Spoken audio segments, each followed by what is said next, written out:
All right, cable television, we're about to get started.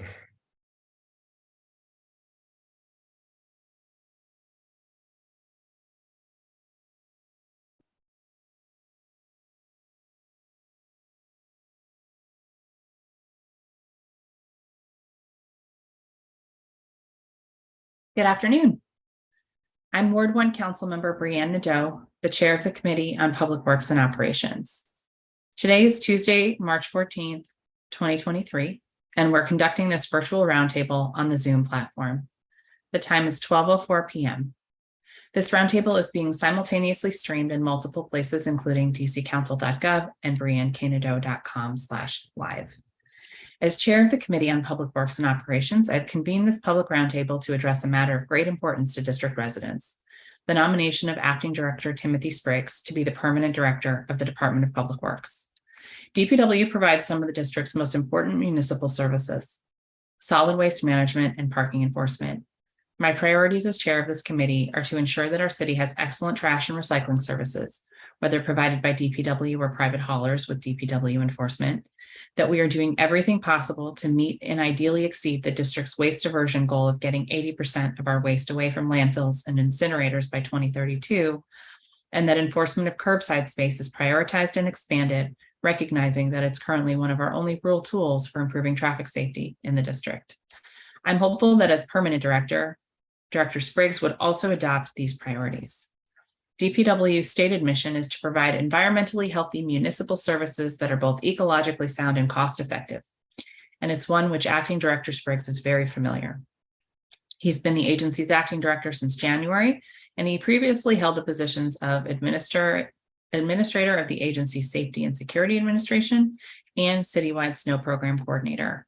He has over 10 years of experience leading strategic government operations, leveraging cross-agency partnerships, and supporting emergency management efforts. Prior to joining DPW, Director Spriggs delivered the first government-wide cyber identity smart card program to enable seamless access across the entire Federal Emergency Management Agency's enterprise network, and deployed the transportation and warehouse network to distribute pandemic-related supplies. Director Spriggs received a Bachelor of Arts in Sociology from the University of Richmond, a Master of Science in Security Management from Webster University Joint Base Anacostia Bolling Air Force Base, and a Master of Science in Human Resource Management and Leadership Development from National Louis University. We're excited to consider his nomination today, and we're excited to hear how he plans to address many of the challenges facing DPW in the years to come. Before we begin, I'd like to thank the public witnesses for their willingness to testify, and I'd also like to thank Director Spriggs for making himself available to answer our questions. I look forward to hearing everyone's testimony today. I'd like to provide some logistical reminders for today's public roundtable. In order to ensure we hear from everyone scheduled to testify, I ask that all public witnesses stick to their allotted time. Representatives of organizations will have 5 minutes to speak, and other public witnesses will have 3 minutes to speak. All witnesses participating in the webinar are currently attendees in Zoom, which means you do not have access to your microphone and camera. But when it is your turn to join a panel, I'll call your name. You'll receive an invitation to join the panel. And once you do, you may activate your video and unmute yourself when it is your turn to testify. There will be a frame that includes a clock, keeping your time. When your time is up, I kindly ask that you conclude your remarks so we can ensure everyone has a chance to be heard. For any technical difficulties, you can send a message to my staff through Zoom and they will follow up with you. You can also email publicworks@dccouncil.gov. Okay, so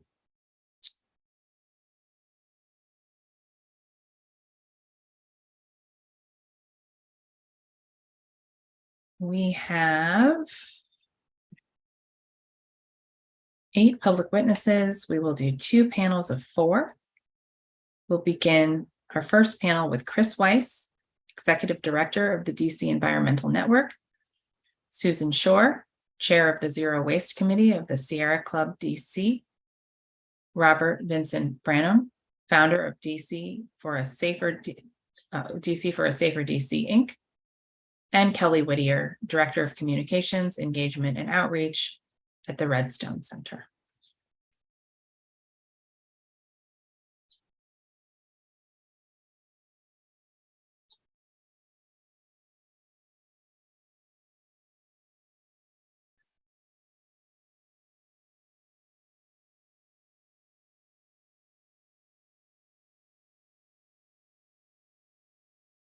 Chris Weiss, when you're ready, you may begin.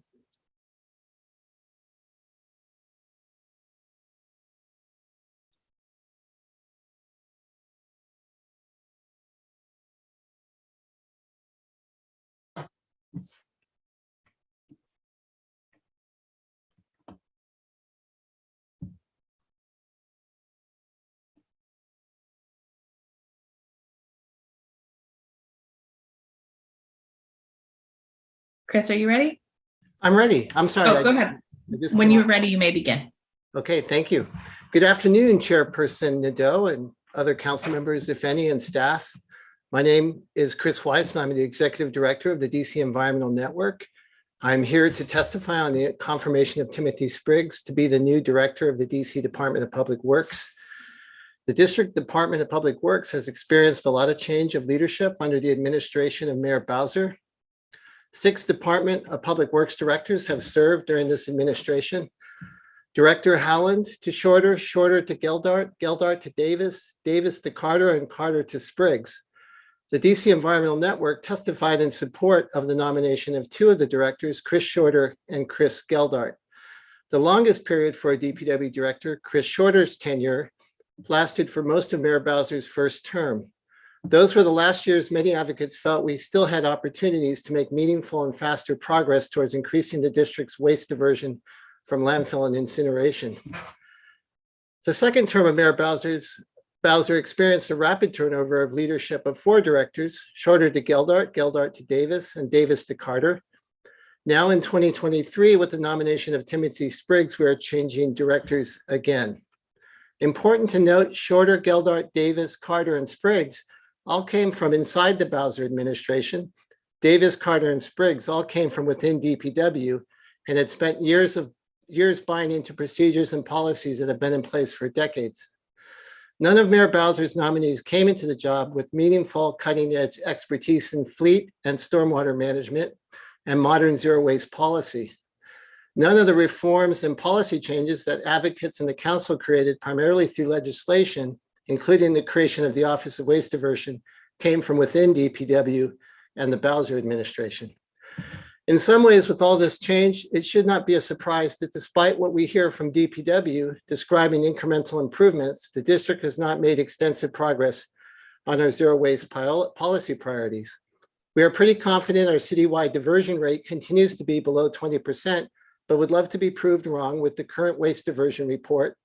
Sadly, the last report came out, I believe, in 2018 when Director Shorter, Mayor Bowser's second of 6 directors, was still in the picture. Those were the days. I would guess that all this change at the top would make the jobs of the 1,500 or so hardworking DPW employees a little harder than it should be. They do deserve some consistency of leadership. Are they going to get that with Acting Director Spriggs? With this administration, it's hard to say. The DC Environmental Network was able to meet with Director Spriggs at the Office of Waste Diversion stakeholders meeting, as well as at a chat a couple advocates had with the new director.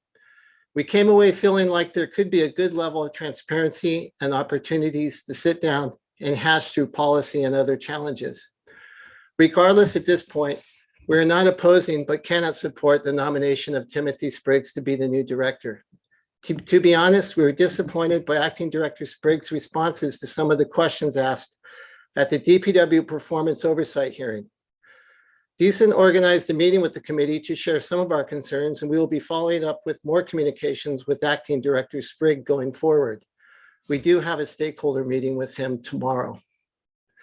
In one of our conversations with Acting Director Spriggs, the director shared that he had confidence in and would be depending on Blake Adams, manager of the Office of Waste Diversion, to keep the agency moving forward on the issues of most importance to the environmental community. We recently heard Blake is moving to Colorado, leaving an important position open at the Office of Waste Diversion. This could be another setback for zero waste policy implementation, or an opportunity to find someone who has created large and successful zero waste programs in big cities. As the mayor decides what to include in the supposedly finished zero waste DC plan, they will not have the expertise and counsel of the former Office of Waste Diversion manager, Blake Adams, that led that process forward the last few years. It will be interesting to see what feedback from our experts and advocates make it through the final vetting of the plan by the mayor's closest advisors. Advocates and the council have spent a decade supporting and nurturing the evolution of zero waste policies with innovative changes in funding with little to show for our efforts. The start of a new term could have been an opportunity to do something we have not yet tried, to bring an expert from the outside. And lastly, in a statement last year, Councilmember Mary Cheh, who used to lead this committee, said, "Many may not realize it, but the Department of Public Works is a vital agency, not only in terms of meeting the everyday services that the district needs to function, but also in working to meet our ambitious sustainability, health, and public service goals. The next DPW director should be a visionary in these areas, and it is my hope the executive will undertake a rigorous national talent search to fill this position. We need to do some hard thinking on how to get this ship to sail." Thank you. Thank you very much for your testimony. Now hear from Susan Shore. Thank you very much, and good afternoon to everyone. Councilmember Nadeau, thank you for the opportunity to testify at this public roundtable. My name is Susan Shore, and I am the chair of the Sierra Club District of Columbia's Chapter's Zero Waste Committee. The Sierra Club is America's largest and most influential grassroots environmental organization, and the DC chapter has approximately 3,000 dues-paying members in the district and many thousands of supporters. As stated in our prior testimony before this committee, we greatly appreciate and are encouraged that one of Acting Director Timothy Spriggs' first acts was to meet with the environmental stakeholders and express an openness to learning about zero waste issues and collaborating with the environmental community. Since then, he has scheduled a second environmental stakeholders meeting for tomorrow to discuss staffing issues in the Office of Waste Diversion, which we also appreciate. We do, however, remain concerned whether DPW will be able to move the needle on zero waste to fulfill the mayor's sustainable DC goal of achieving 80% waste diversion reduction by 2032, less than 9 years from today. We'd like to offer several suggestions to enhance the district's zero waste success. We understand that the main OWD staffing issue to be discussed tomorrow is that current OWD manager, Mr. Blake Adams, is leaving his post for a position in Denver as soon as his replacement is found. And we would like to wish Mr. Adams success in his new position. We also believe that his departure presents an opportunity to bring the district closer to achieving our zero waste goals by hiring a seasoned zero waste expert who has successfully increased waste diversion rates in other jurisdictions. We urge DPW to hire a professional who has implemented and managed zero waste programs at scale to lead the district's zero waste effort and to conduct a robust national search for such a professional, including using zero waste professional networks as well as other professional networking tools. We understand that OWD is hiring more enforcement staff to oversee recycling and composting implementation and would like to inquire if these additional enforcement responsibilities mean that the manager position should be elevated to a higher level of seniority. Regardless of the level of seniority, the ideal candidate should have the vision to ensure that the district become a national zero waste leader and the experience to achieve 80% waste diversion from landfill and incineration by 2032. Let's seize this opportunity and stop our decline as a zero waste laggard. In addition, DPW could strive for enhanced collaboration between OWD and the Solid Waste Management Administration, SWAMA. The open Deputy Director of Operations position provides such an opportunity. We urge DPW to ensure that the managers responsible for zero waste and solid waste are included in regular meetings with the director. We also urge that zero waste metrics such as waste diversion rates and the weight of materials composted be included both in the job descriptions and annual work plans for both the OWD lead and the Deputy Director of Operations. Managers respond to the metrics on which they are evaluated.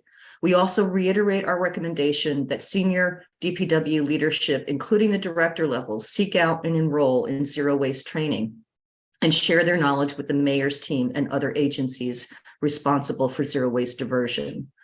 Currently, the district is not on track to meet our waste diversion goals.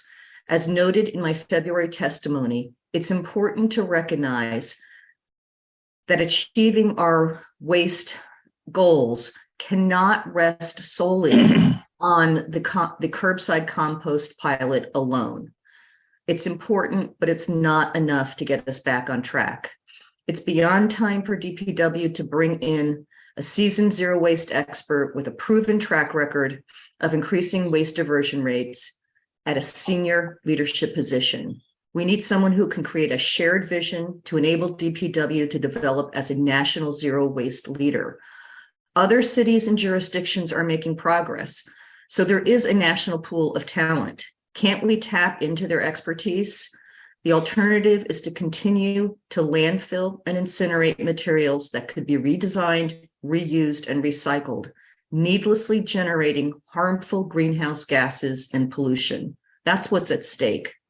Thank you, Councilmember Nadeau, for convening this public roundtable and for the opportunity to testify. Thank you very much. We'll now hear from Robert Vincent Branham. Greetings and salutations, Madam Chair Nadeau and members of the committee.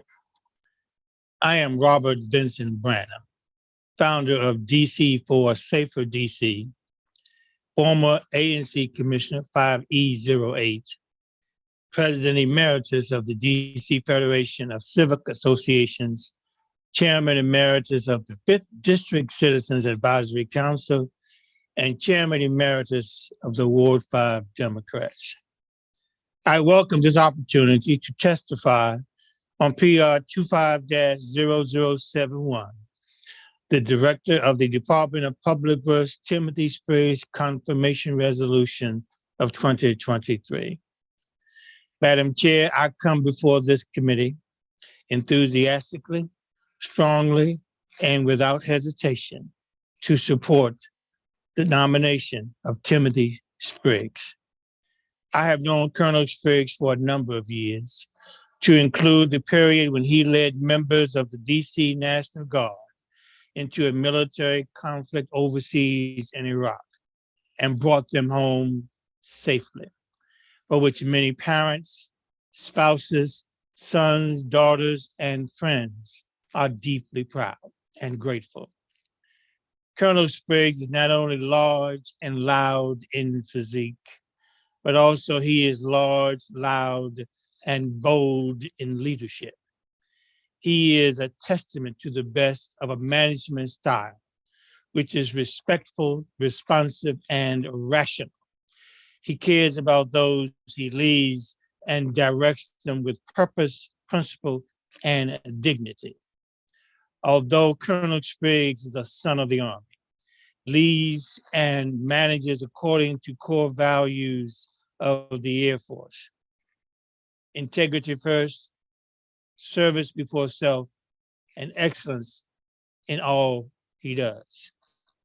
Madam Chair, members of the committee, and to those who hear my voice, I strongly support the nomination of Timothy Spriggs to serve as Director of the Department of Public Works for the District of Columbia. I thank you, I thank you, I thank you. Thank you, Mr. Branham. We'll now hear from Kelly Whittier.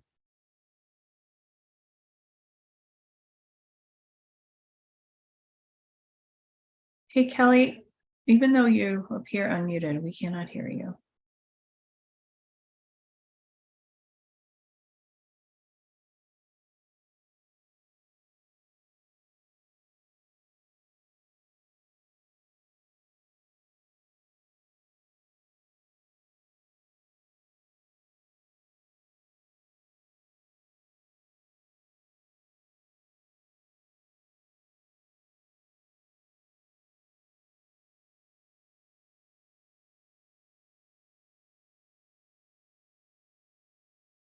One option would be to switch to phone audio and have Zoom call you.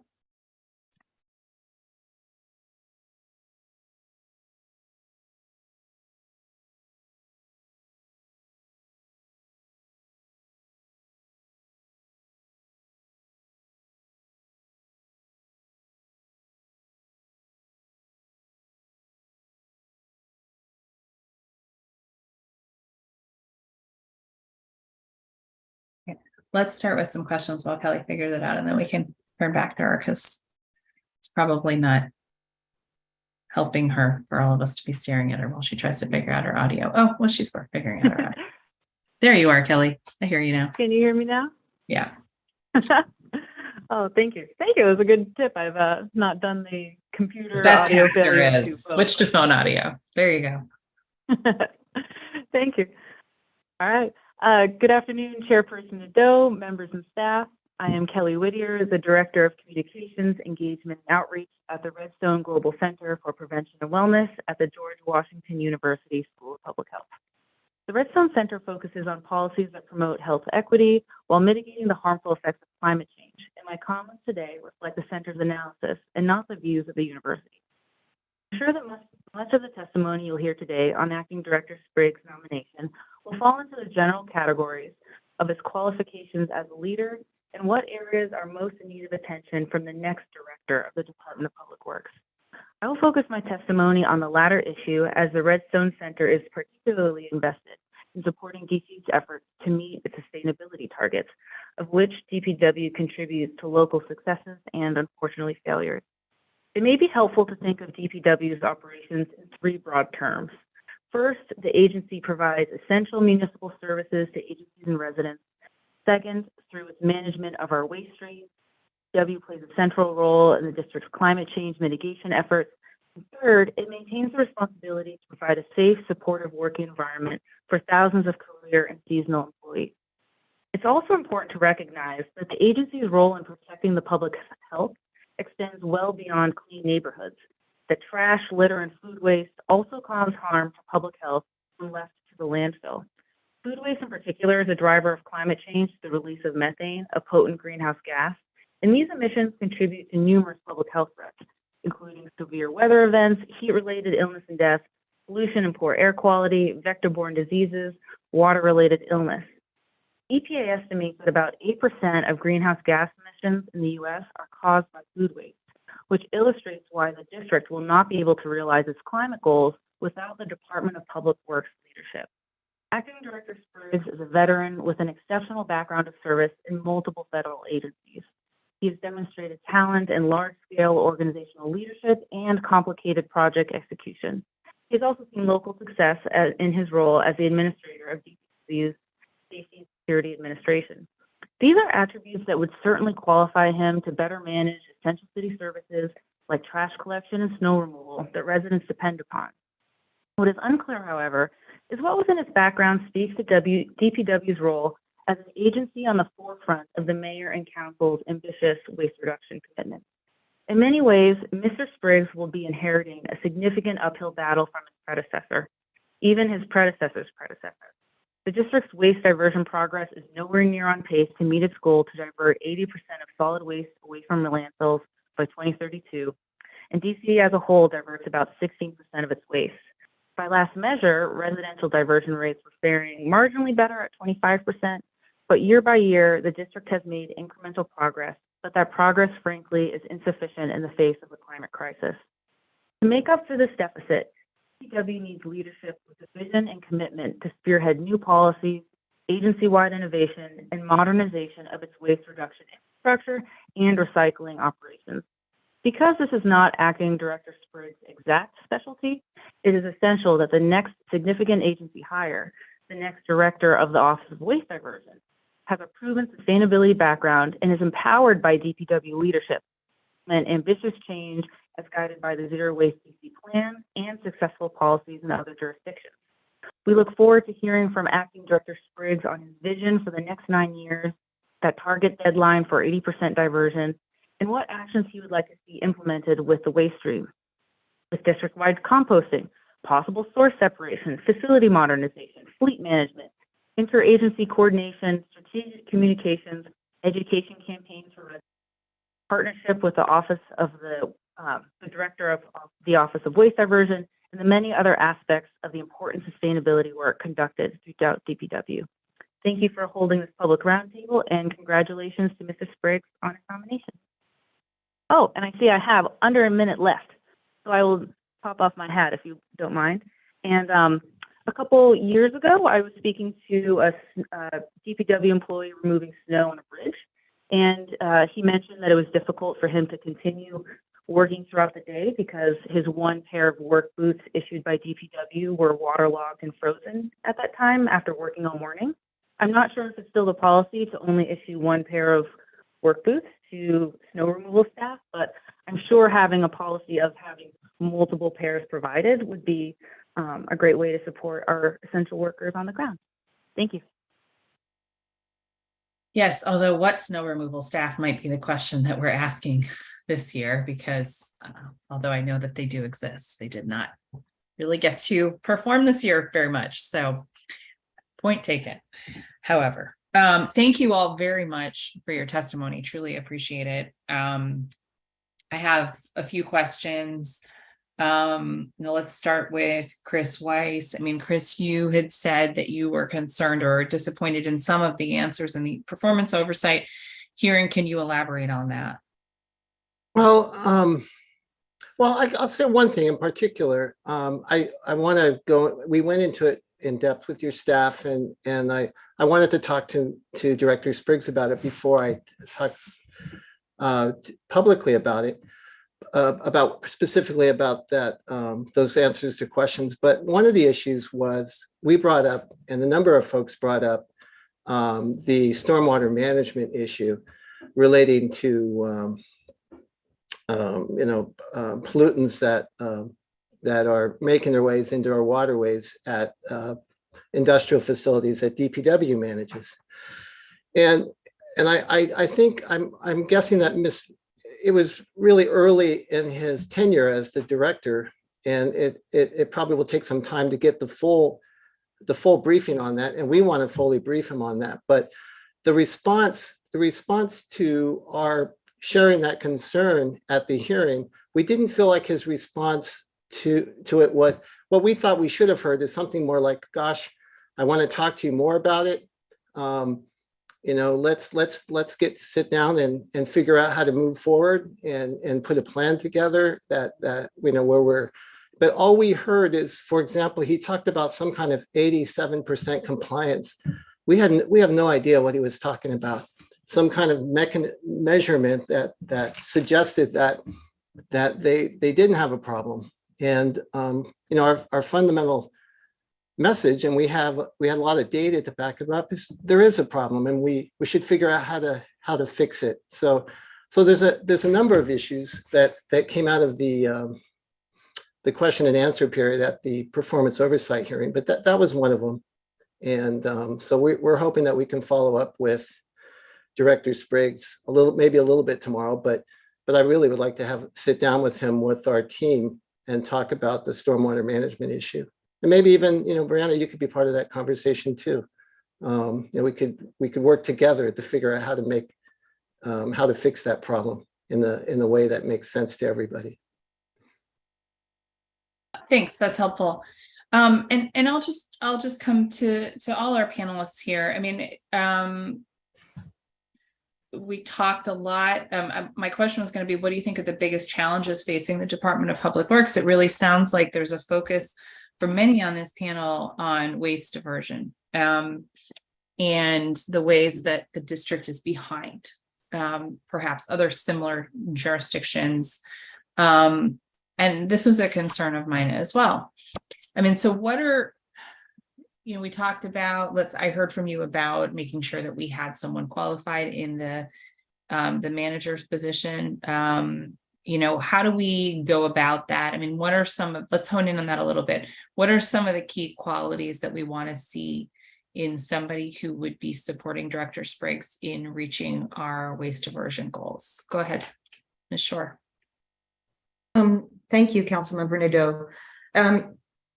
I think fundamentally, we want to have somebody who has actual proven experience in zero waste measures. Somebody who has developed and run a comprehensive composting program, not just a curbside composting program, as important as that is, but we have to make sure that there are opportunities for composting for all district residents, whether that be having drop-off sites, as our friends up in New York City are currently doing, where there are bins that anybody can drop off their composting at any time, day or night, 7 days a week. Because currently the only option for people is to bring their composting to a farmer's market if they happen to be in the district on the given Saturday or Sunday that farmer's market operates, and no options if they happen to live in a ward where there's no wintertime farmer's market. So we want to have, real experience with other options so we can make composting accessible and convenient for all district residents. We need somebody who has had experience with reuse programs, reuse and repair programs, with refillable glass bottles, steps that will decrease the amount of materials that we are actually generating. And the good news, as I tried to allude in my testimony, is, and in my earlier February testimony, where I said, we're kind of increasingly green with jealousy, seeing jurisdictions all around the country actually rolling out serious zero waste programs. So maybe we can get over our jealousy and tap into those resources. There is now a national pool of zero waste experts. And just as we're losing Mr. Adams to Colorado, perhaps we can tap into, somebody who has proven experience in actually increasing waste diversion rates, and somebody who has a vision and leadership skills that they can bring this culture throughout DPW. We had, of course, hoped that the DPW director position itself would have attracted somebody with zero waste experience. We've been told there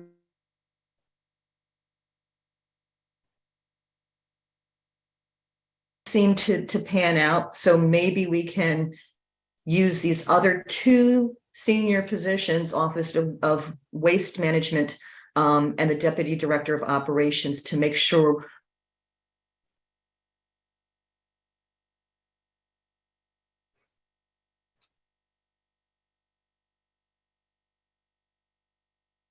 I think we lost Susan. Oh, all right.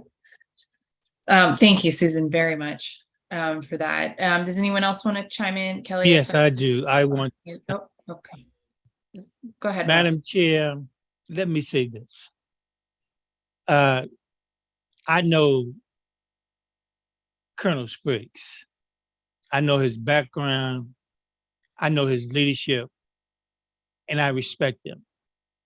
And I think DPW at this time can use his expertise to bring people together, to bring the leadership in the agency together, to focus on the principles that have been espoused by others on this panel in waste management and other issues. You need probably, and Colonel Spriggs will bring that, someone who is able to move beyond the various silos and disagreements within the environmental community and conflicts, to make those kinds of forceful, strategic decisions that come from his experience in the military. There's something to be said about his military background and his level of decision-making process. It should not be lost on us that saving lives is no small deal in wartime. The decision-making and institution and individual processes and a sense of humanity that comes with his style of leadership. And it is easily convertible to the kinds of leadership and moving past the various bridges and walls that are currently in place to move forward on the agenda, which so many environmentalists are interested. You need someone who is able to get past, moving on, and to move forward, and to bring together the expertise and make the kinds of decisions without fear or favor, on behalf of the people and the residents and the employees. That's what Tim brings. That's his expertise. That's what this agency needs. That's what all the agencies of the District of Columbia need in their leadership. And Timothy brings that. And I feel strongly in his qualifications as a manager and as a leader, and his ability to understand the issues and to focus on the priorities that will help the District of Columbia, particularly DPW. And I live a block from the station on Bryan Street. So I hear the trucks, I hear the fleets, I see them all, I see them daily. You know, I see them, I hear them daily. I'm in Bloomingdale. Yeah, I can walk. I walk up the street. There's no Definitely emergency. understand. I just want to make sure that we get to everybody since there's only a few minutes left before we have to flip over to Councilmember Parker. So I definitely understand what you're saying, and the passion with which you're conveying it is very strong. So appreciate that. And I saw Kelly had her hand up before Mr. Branham went, and yeah, go ahead. Yeah, I think Mr. Branham touches upon a really sort of key component to Acting Director Spriggs' nomination, is that the Office of Waste Diversion, like their next director, will only be successful if empowered by the director of the agency. And I think one of perhaps the most powerful and understated aspects of what leadership looks like is empowering your employees to act, to like provide them with the proper support, like to build that team. And I think adding like those, resources to the Office of Waste Diversion, building up like their sort of like staff capacity, empowering that next director to sort of like be the specialist for the agency is sort of exactly what we need. And it sounds as though there's like a really interesting component to Acting Director Spriggs' military service that would then contribute to his ability to delegate. Good point. Good point. Let's see, Chris, do you want to close this out? Yeah, I just wanted to add to, and Robert is so great. I've heard him testify. I'm always moved by what he has to say. And I remember him back when I worked for Councilmember Mendelson at the time, not chairman. But I just wanted to add to what Susan was talking to as it relates to the manager of the Office of Waste Diversion. I think we need that position to have a stature that that does not exist within it currently. I mean, some wonderful people working there, but finding someone that, for example, the zero waste plans before the mayor now, before the whoever it is looking at it, and they're making decisions about what policies or things they're going to approve and let move forward. And now that Blake's gone, that's a real problem for us. But having someone that can engage on behalf of Director Spriggs and the agency to be able to defend the work that the Department of Public Works does with other elements in the executive branch, it would be extremely important. I'm really concerned about with this gap right now, as a number of really important things happen. So we need to find someone with enough stature to adequately represent Director Spriggs as he's working on many other important projects as well. So that's it. Thanks, everybody. Very robust panel. Councilmember Parker, did you have questions for the panel or want to make a statement? No questions at this time, but I do thank you all for your testimony. Really informative and moving. And I look forward to speaking with Mr. Spriggs. Thank you, Chairwoman Nadeau. Thank you. Do you want to make any remarks as I seat this next panel? Or are you good? Nope, I usually bypass the remarks. Oh, wow. Yes. Next generation will lead the way. Yes. Okay. So, thank you, Councilmember. Thank you so much to this panel. Our next panel includes Heather Foote, Brigadier General Aaron R. Dean II, Adjutant General of the District of Columbia Army National Guard, Kevin Pogue, President of the AFSCME Local 2091, and Kathy Henderson, Commissioner, ANC 5D06. Just give everybody a second to accept their invitations to the panel, and then we will have Heather kick us off.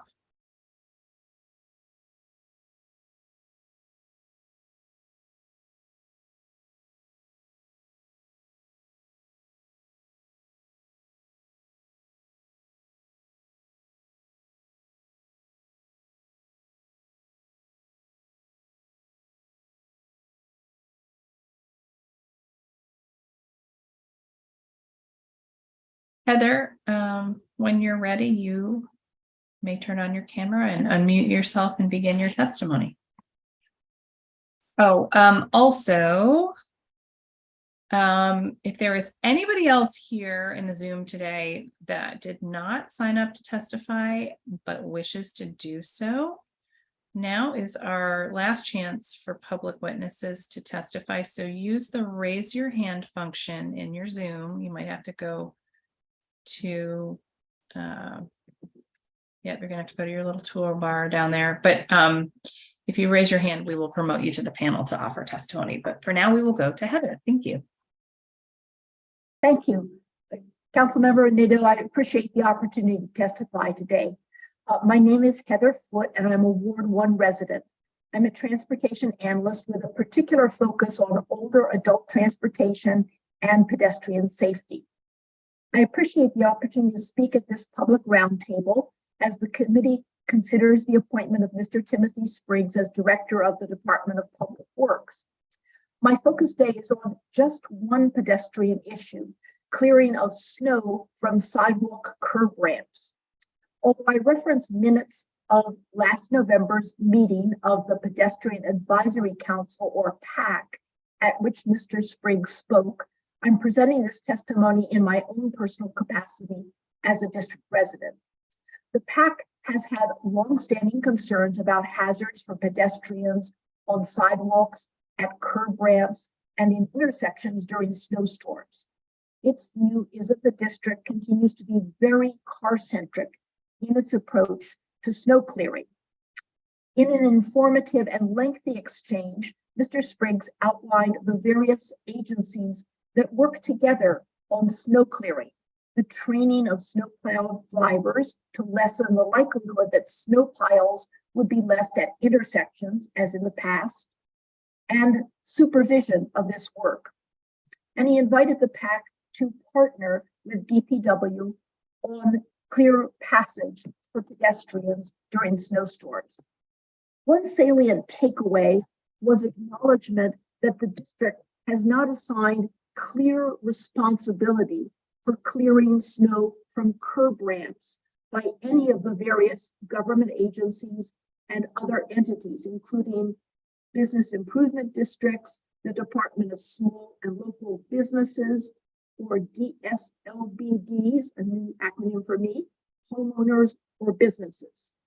The session was very informative, the exchange positive, and I'm testifying today to strongly urge Mr. Spriggs, if he is named as director, to work with fellow agencies and especially with the Office of the Mayor to assign clear responsibility for clearing of snow from curb ramps. Access by pedestrians and persons using assistive devices at curb ramps is essential if the district truly values the pedestrian mode of travel and is to demonstrate adherence with the minimal standards outlined in the ADA and ensure that the vital Vision Zero initiative is fully implemented in ways that respect the needs and safety of persons traveling on foot or using assisted devices. I conclude first by noting that the issue of snow removal is but one of a myriad of pedestrian issues that come under the purview of DPW. And second, by expressing appreciation for the time and thought that Mr. Spriggs and his 3 colleagues put into the exchange on snow removal. Finally, I want to reiterate that this testimony is made in my own personal capacity as a Ward 1 resident. Thank you very much. Thank you, Heather, so much for your testimony. We will next hear from General D.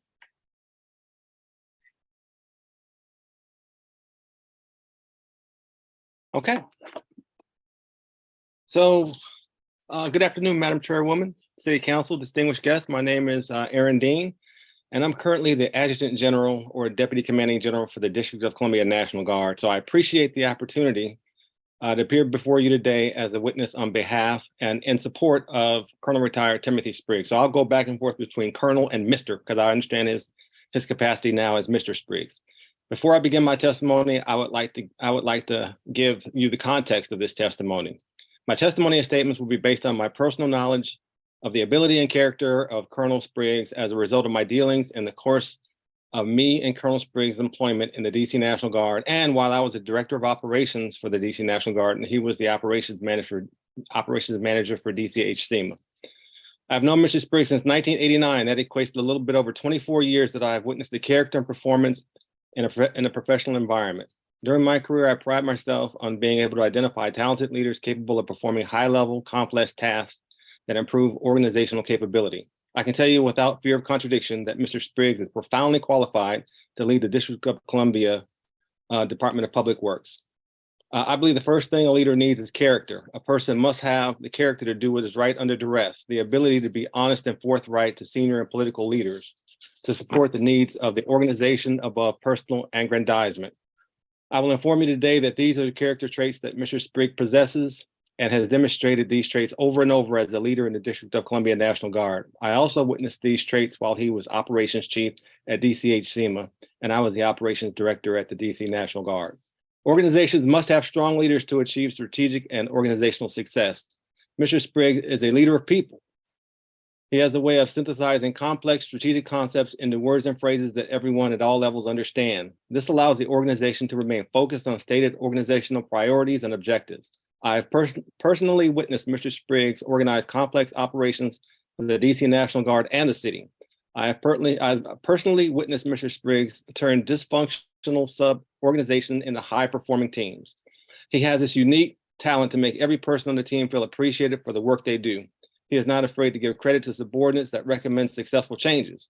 He is an excellent coach and mentor that gets superior productivity and positive outcomes from peers and subordinates. He is a results-driven leader that focuses on the community he serves while dealing with complex variables inherent in the District of Columbia. He is a servant leader that uses a bottom-up approach to ensure that strategic action plans actually achieve the desired results. I consider Mr. Spriggs an innovator and idea man. He is always looking for the best solution. He is not wedded to the past, but focused on the future to innovate old programs, processes, and procedures.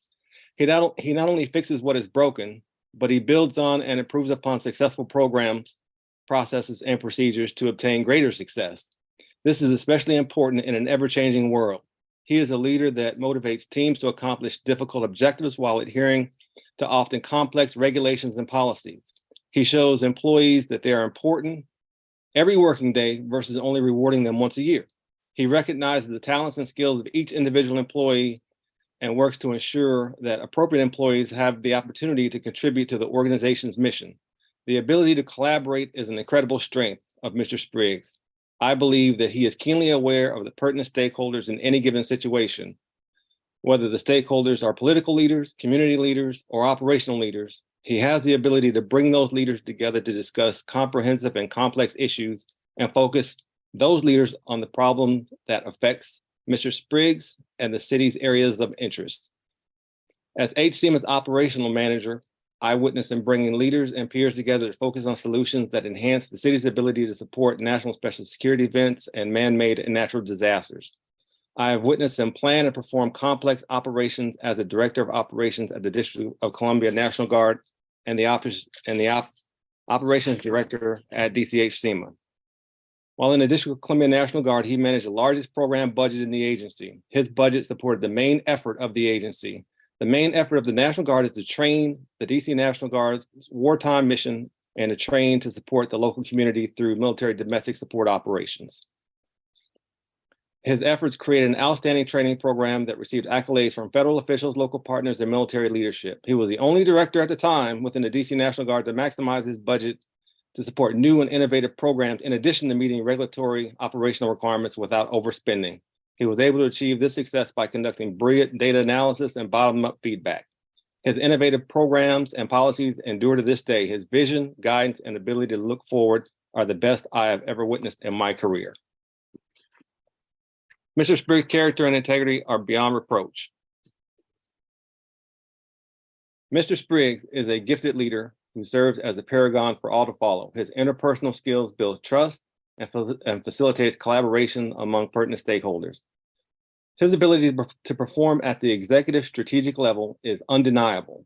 He has led large organizations in the military under the most stressful conditions and succeeded in every way. He is a results-driven leader that uses innovation to achieve astounding success. He has impeccable character and motivates everyone around him. His abilities, as I have described them in this testimony, makes him the perfect person to lead the Department of Public Works in DC. Thank you. Thank you very much. Appreciate it, General. And next we'll hear from Kevin Foge.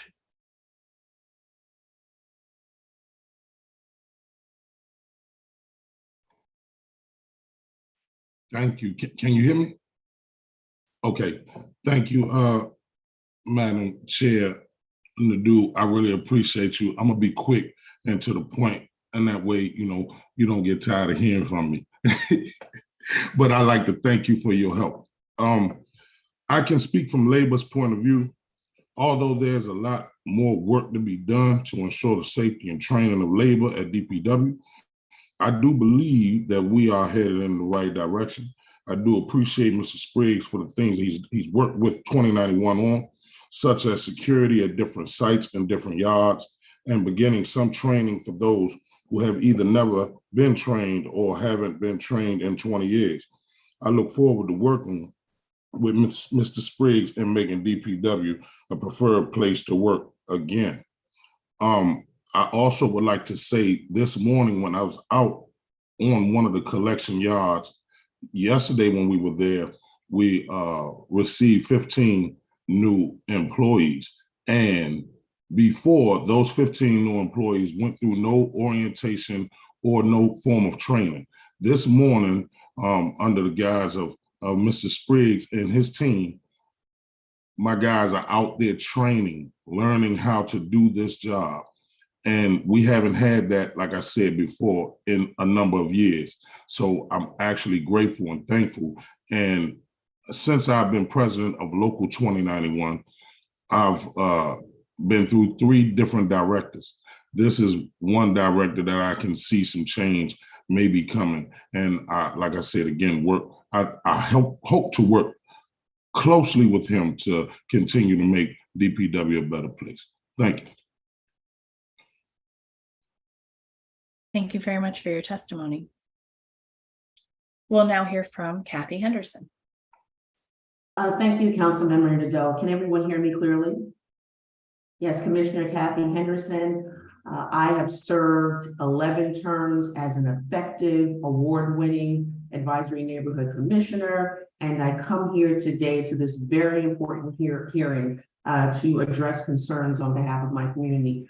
First, let me begin by thanking Mr. Spriggs for his service to our country and Mr. Dean for his service. We really appreciate you. I come here with my ANC hat firmly in place, and thank you, Councilmember Nadeau, for your past service as an advisory neighborhood commissioner, because you understand very clearly the types of issues that we must address on behalf of the citizens that we represent. I don't know Mr. Spriggs, but I've heard good things about him today. But I can tell you that, and first let me just say this, my testimony is, with attachments, is over 20 pages long. And it includes communications and pictures of problems. I'm going to stick to a few key points. Core services at the Department of Public Works needs to be immediately improved. As a service member, Mr. Spriggs obviously has the discipline and the expertise to immediately send a system-wide communication to all DPW employees that the paradigm needs to be one of accountability and delivery. It's unacceptable for any agency representative to make excuses about, oh, we can't do this because of leaf season, or we can't do this because now we're in snow season. Last year, I have a video, and I shared my conversation with you in our meeting, council member, about we lost revenue. The city lost revenue because DPW didn't plow the streets downtown, and all of the stores had to close early. Metro was running. These stores had plowed in front of their locations, but the streets as a whole on 12th and G, 11th and G, 13th Street, they were unplowed. That's unacceptable.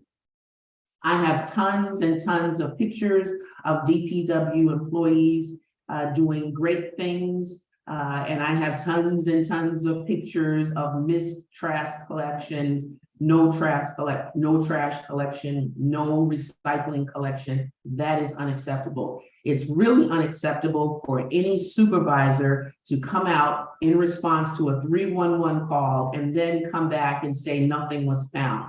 So I'll include those in my testimony as well. And Mr. Spriggs must address that because he's the one whose head will be on the chopping block, so to speak, if these issues continue to undermine our communities.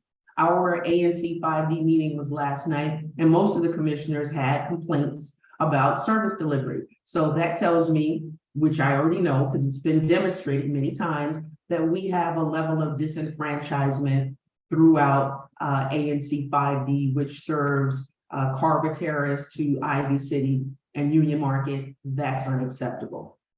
We need to make sure that the agency is funded adequately. And I'm certainly happy that my council member is on this call as well to ensure that DPW has enough money to provide core city services consistently. And I want to use my last amount of time to really focus on an additional issue that really impacts all of us in every ward, and that is public safety. I would ask that if Mr. Spriggs has not already done so, to read Fixing Broken Windows by George Kelling and Catherine Coles, because I assure you, and I agree with the broken windows theory, where there is trash, there is crime. We need to make sure that all alleys, all trash collection is done appropriately, adequately, and on time. We can't have street cleaning that happens on one day while we see street sweeping vehicles parked and not doing anything on the following day. There needs to be some level of accountability. So I will be submitting this testimony, and I look forward, I would ask that Mr. Spriggs not be confirmed until such time as he's able to respond appropriately to the concerns I've expressed here today and to the concerns that were expressed by the other panelists. And I would also like to associate myself with the remarks of Mr. Weiss. So I thank you for this opportunity. Certainly I'm available for any questions, and Mr. Spriggs needs to work very closely with the city administrator. So thank you. Thank you very much, Commissioner, for your testimony. I want to thank this panel. It's been very helpful to hear your different perspectives. So just asking this panel, what do you think are the biggest challenges facing the Department of Public Works? And I can say, you know, there's a few of you that might have an opinion on this. Go ahead, Commissioner. Yes, one of the biggest challenges is to fulfill the agency's mission, which is to deliver core services consistently, on time, every time. Again, there should be no acceptance of excuses. Well, we're in leaf season, we can't clean an alley now. There's no street sweeping. The street sweeping vehicles, they operate 365 days a year. They clean, I shared this with you, council member, they clean our major corridors. So why are we really stopping street sweeping during the winters? Is it because the trucks need maintenance? Can't we switch to smaller vehicles? We need to stop making excuses about why we can't clean up the city. When the city is consistently clean and orderly, it will help to change a paradigm of disorder. Crime is becoming rampant. It's not just incumbent upon MPD to fight crime. Yes, that is their primary task, but we also need DPW to do its part and to do it consistently and to do it well. Thank you. Kevin, I don't know if you have anything to add about what you think the biggest challenges are facing the agency. Yes, ma'am. So I think that one of the biggest problems, and that goes back to speaking to Ms. Henderson, you have to think we have an aging workforce, and we've been working with DCHR, trying to bring more employees in, as opposed to, so it's collections. Let me say it this way, that's not a glorifying job. That's a trash job. That's a cleaning the city job. So, we're trying to bring in more employees. So when we do have staff shortages, especially in different parts of the agency. So like earlier they were saying about snow, the same people that's not a different part of an agency. The same people that collect trash and does streets and alleys are the same people that go out and drive snow. So we have to keep them not only safe, because when they get hurt, they go down, we're short. We need them to be trained, we need them to be safe, and we need to pick up morale. And like I said, I can only speak from a labor point of view. But yeah, I get what Ms. Henderson is saying, but I think that the major point and the major problem is that you can't keep employees. And if you can't keep employees, you can't keep them safe, and can't keep them healthy, you can't keep them in the street. Agree. Thank you. What about, all right, so another question, and General Dean may have some thoughts on this. What do we think are the attributes that Acting Director Spriggs possesses that would qualify or even disqualify him from holding this position? Hey, thank you for asking that question. I think what qualifies him is his operational nature. There's a lot of people that know what needs to be done, but there's not a lot of people that know how to organize it and actually make it happen. So sometimes when you have, and I've heard some of these comments about, having experts. And I don't think the leader of the agency is an expert. I think the leader of the agency is a leader and decision maker. So from the last comment, when it comes to, employee motivation, employee morale, the last speaker was correct. Those are different types of jobs. And when you can keep that workforce motivated, then you have a motivated workforce, and then you can bring in other people because they see that that's a great place to work. And I think that's what Mr. Spriggs brings to the table. And so when you look at the overall construct of what he's doing, I think he's there to be a leader. And I think that the Department of Public Works deserves a leader that can operationalize, look at everything strategically. So look at the overarching mission of the Department of Public Works, place priorities, have main efforts, and then focus his energy and resources on those main efforts and strategic goals and action plans. So I think you have the right person for the job, but I think it's a little broader than some people have been talking about today. But I think he's the right person for the position because I think he thinks strategically in that way. Well, another question for you is, it's one of the things we were discussing in the last panel of witnesses was the importance of empowering subordinates to do their job well. Can you think of times when Director Spriggs has been able to do that? Oh, absolutely. So I think what he does is like I said in my testimony, he makes everybody feel important. He has this way of even if you're picking up trash in the city, that you believe you're the most important person picking up trash in the city. And that's what he brings. Because I think that it's that motivation that drives a lot of the outcomes that everybody seeks to achieve. And I've seen him in the capacity here in the DC Guard when he had to mobilize and take people into an environment that they didn't want to go into because they knew it was dangerous. He motivated them and kind of coached and mentored them and made sure that they had everything they needed to be successful. And once they had the tools to be successful, then they gained confidence. And once they gained confidence, then they were able to actually go out and complete some of the assignments that they were able to do. And I think that one thing that a person mentioned was they hadn't received training before. And that's part of his background. Part of his background is to make sure people are trained for the work that they do and have the resources for the things that they need to be able to do. And I think that's what he brings to the table, is that unique vision that says, you just don't hire somebody without doing training, regardless of the position, regardless of how easy you believe it is. I think that there's a way of doing everything and a standard way of doing it so that when people do it, then you can have metrics related to, well, how much are they supposed to do? How often are they supposed to do it? And based on those metrics, you can determine, well, how many people do you need and what's the frequency? And you can have some predictability. So if it's the same people doing the same jobs in different capacities, then he has that ability to create priorities and be transparent about it. Because I think a lot of what you need is some transparency too, in terms of what the actual processes are and how he's actually managing and how he's directing. Thank you very much. Commissioner Henderson, I think we'll hear from you and then we'll wrap. Thank you, council member. Just very briefly, I just want to say that former director Christopher Shorter was really upset with me because I wear my hat, my ANC hat, very well without fear or favor, and I tell it like it is. He was very upset with me until he actually came out and walked in the alleys and saw what I saw. And there was an about face, and he was very instrumental in addressing a lot of our concerns.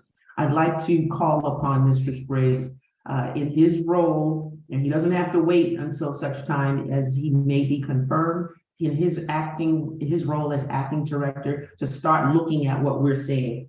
And finally, I just want to say that I appreciate Mr. Poge's comments about an aging workforce. I have a number of constituents and neighbors that are very happy to work for a DPW. It's honorable work, it pays well, and they have a contract, a union contract that's negotiated favorably in that they can get paid for an 8-hour shift. Even if they complete their designated runs before 8 hours. And there are a number of people who always ask me about job opportunities at DPW. So we look forward to having more representation, younger people from our communities and throughout the city that want to work for the agency, that want to take pride in their communities and deliver consistent service. So, and I just thank you for the opportunity to have shared, to share my thoughts here today. And I thank you for convening this hearing. Thank you. Councilmember Parker, did you want to talk with any of our witnesses? Very briefly, I wanted to thank you, Commissioner Henderson, for coming and sharing. I know you have documented some of your concerns with DPW with me, and I will be sure to follow up. One quick follow-up question. Has ANC 5D documented the complaints that you spoke about?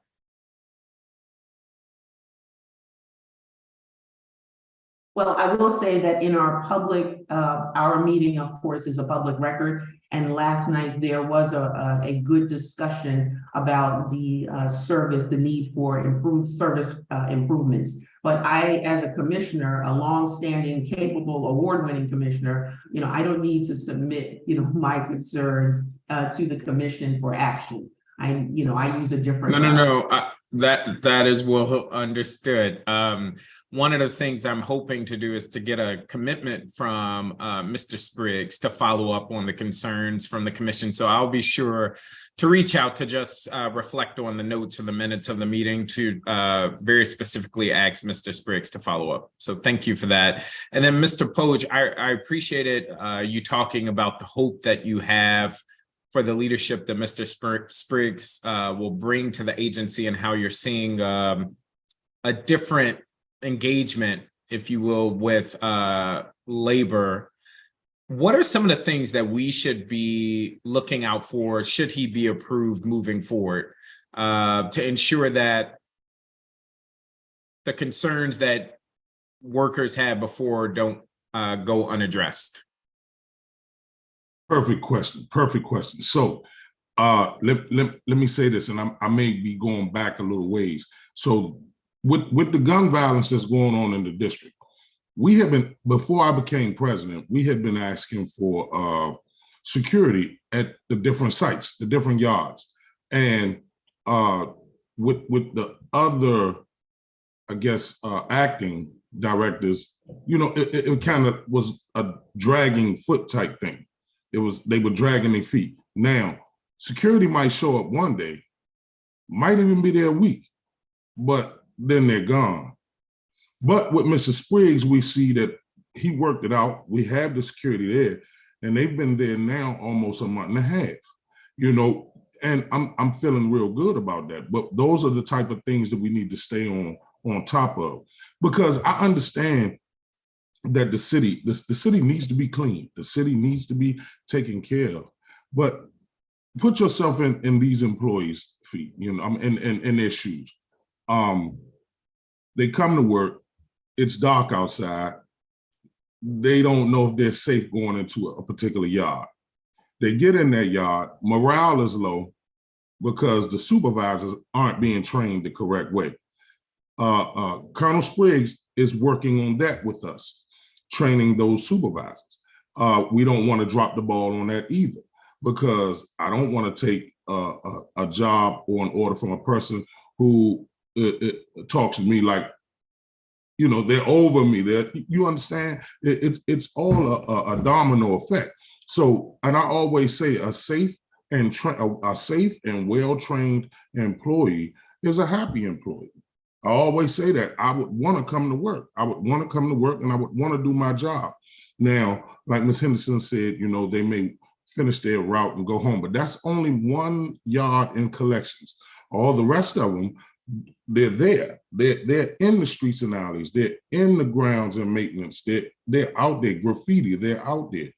We need to make them feel like they want to come to work again.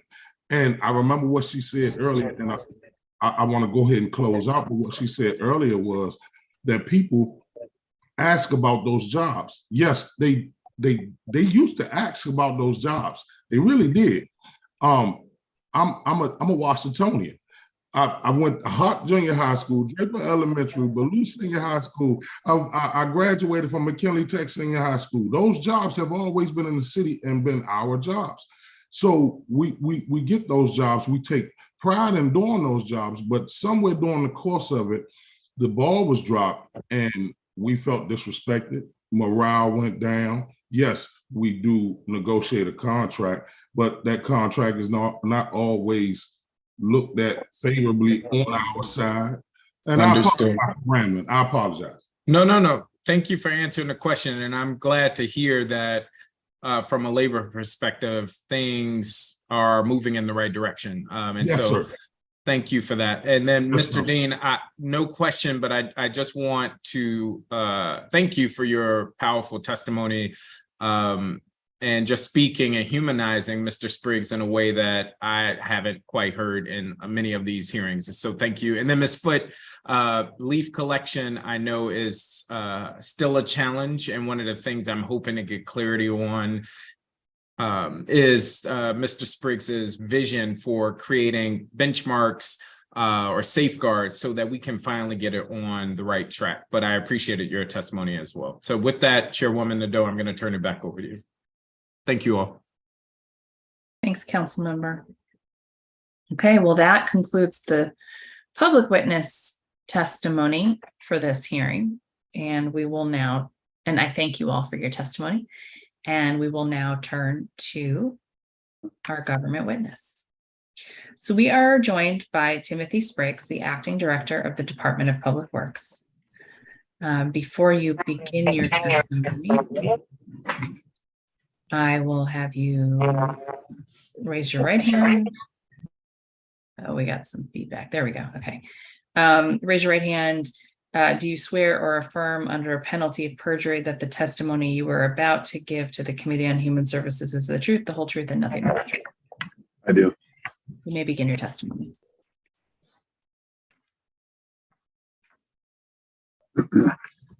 Good afternoon, Chairperson Nadeau, member of the committee and staff. I am Timothy W. Spriggs, Acting Director of the Department of Public Works.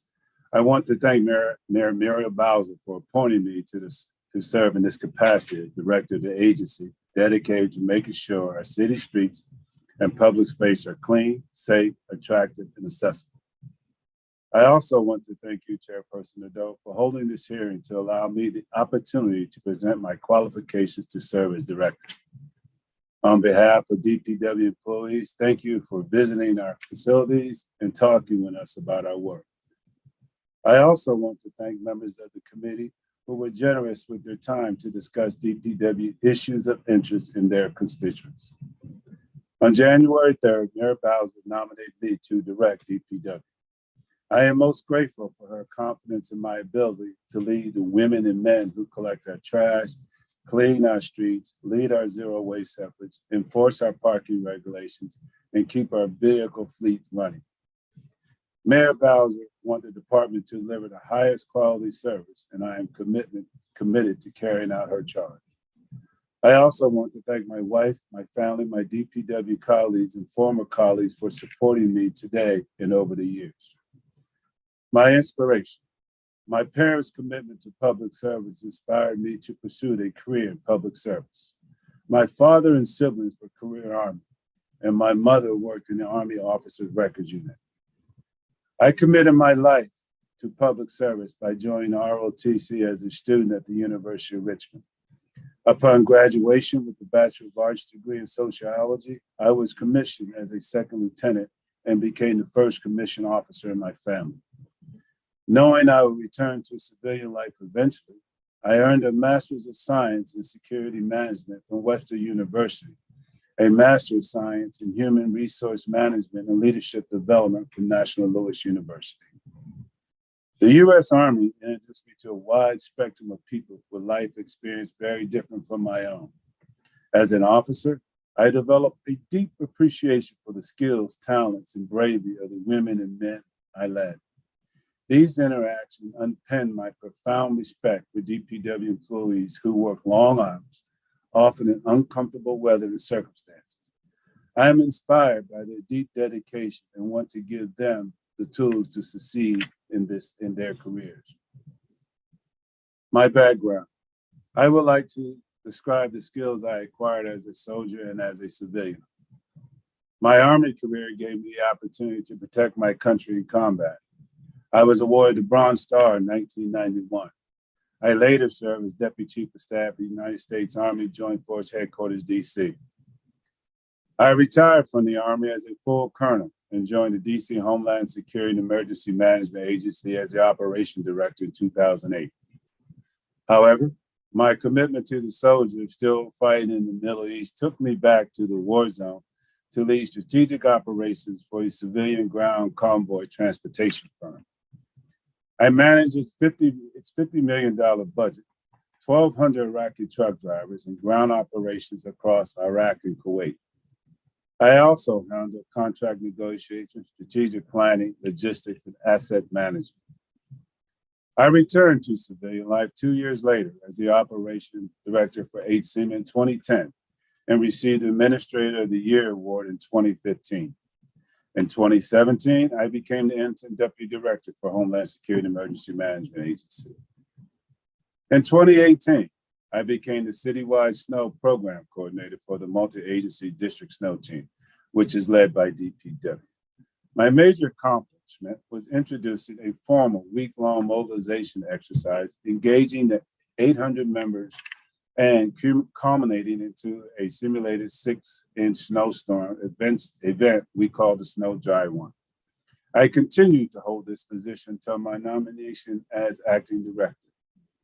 In 2019, I was named administrator of DPW newly formed Safety and Security Administration, which was organized to lead the department's response to emergency and safety incidents, special events, First Amendment demonstrations, snow and ice storms, COVID-19, and other logistics issues, as well as facilities and property management functions. SSA most significant environmental achievement is bringing DPW into 100% compliance with the multi-section general permit stormwater pollution prevention plan for the first time and maintain that compliance through today. This sustained accomplishment has a positive effect on eventually making the Anacostia River safe for swimming and other water sports. My vision for DPW. My expertise is leadership, team building, large-scale operations, resource allocation, and collaboration with other agencies will support DPW as we build our own hard work and incorporate these skills going forward. My tenure will be guided by a focused determination of accountability, achieving excellence in engagement, operations, and planning. A first step on the path to excellence is an assessment of our assets, both human and equipment, to identify both strengths and opportunities. On a personnel front, working with the human capital administrator, we're focused on our training and professional development to build staff capacity. To widen the pool of employees able to meet future challenges, I will increase training for our workforce with our goal of building skills and the ability to promote from within to recognize high-performing employees who are ready for the next career step. The equipment will continue our ongoing assessment of DPW asset to ensure functionality and continue investigating how changing technology can improve performance. We must prepare staff for the increases of electric vehicles and other equipment modernization. We must have properly trained and American Service Excellence certified fleet staff to service these equipment. I'm excited about the many opportunities our staff will have with bringing the new Banning Road transfer station online. This state-of-the-art zero waste campus will house a material recovery facility, organic pre-processing plant, the Center for Hard to Recycle Material, and a recycling site. The operation is one example of new technology and other enhancements we must start training our staff use. I envision the DPW as the premier public works agency within the National Capital Region, followed by accreditation by the American Public Works Association, thus validating us as one of the best. My plan for DPW success: keep employees safe. Often people describe DPW as the agency of big trucks, trash trucks, snowplows, street sweepers, and more. The most important element are the human beings operating these equipment and the people who provide administrative support. I am committed to everyone's safety, which leads to providing armed security at all of our facilities. Safety is a critical element in attracting and retaining excellent employees. We approach safety from multiple angles, including inspecting our facilities, training drivers, ensuring our vehicles and other equipment are well maintained. We offer accidents and incidents prevention training and meet with union representatives, parking, solid waste, and fleet administration to discuss safety initiatives. We also provide all employees with a 2023 calendar with safety and health tips. We also provide all employees with a 2023 calendar with safety and health tips. Another way we keep employees safe is by having sufficient people to fill vacancy positions so we are full strength. Since my nomination, I have filled 76 of the 111 vacancies I had inherited, including that of a human capital administrator. It's all about the quality of life. We have a lot to do to meet the mayor's sustainability DC Vision Zero DC, crime reduction, and other goals. As we make progress on these goals, we will be further improving the quality of life for all district residents. Every day we get closer.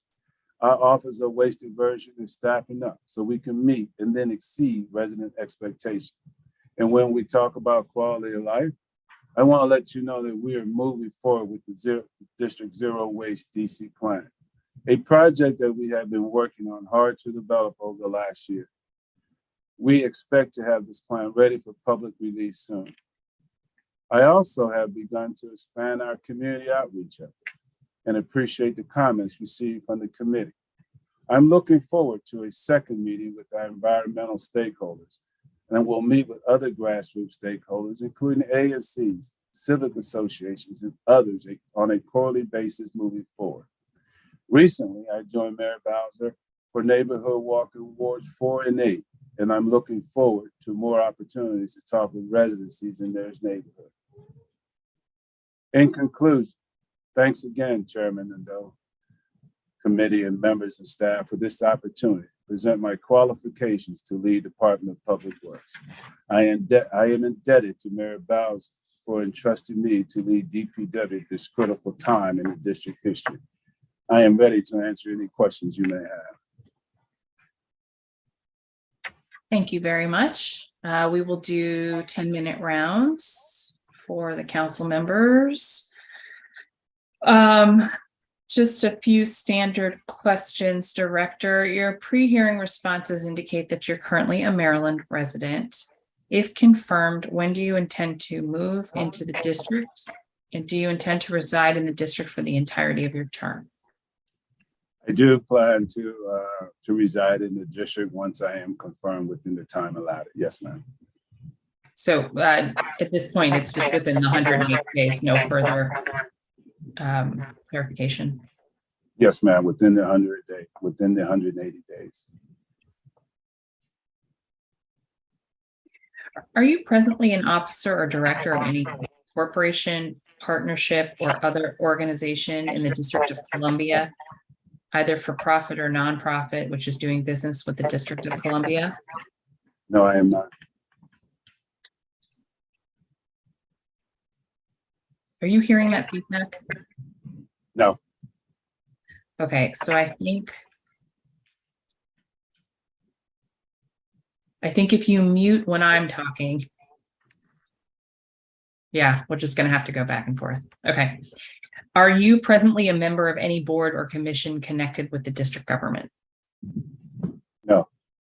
Okay.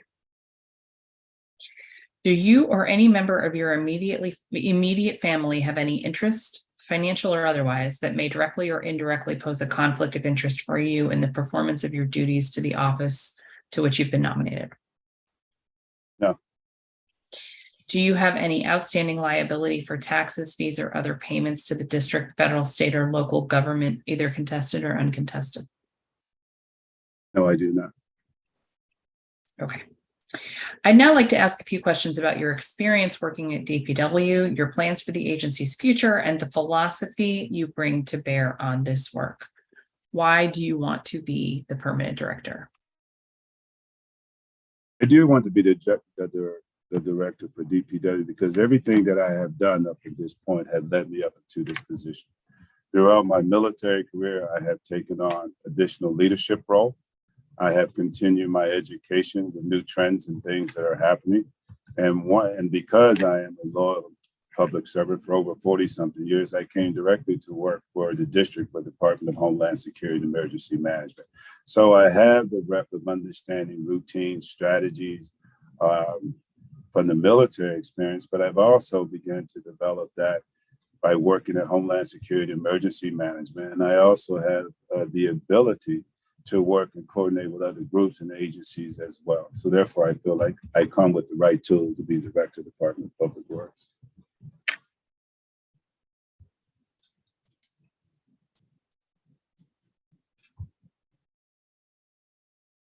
What do you see as your role as director?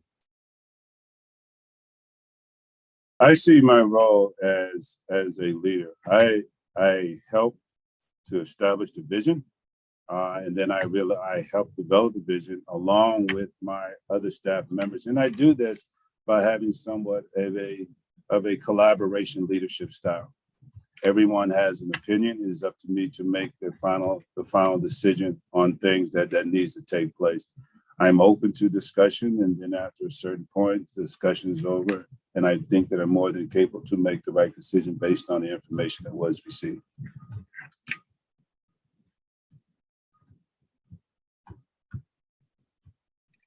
I heard that as part of the nationwide search for a DPW director, one difficulty finding interested applicants was that the DC Department of Public Works is unlike peer agencies in other cities and states, which may be more like a sanitation department in other cities and states. Do you think that's a fair assessment? I do think it's a very fair assessment of what DP does. In most states, that's all a sanitation division does is pick up trash, and that's their whole purpose in life. But here in the district, not only do we pick up trash, we also do parking tickets as well as maintaining vehicles. So our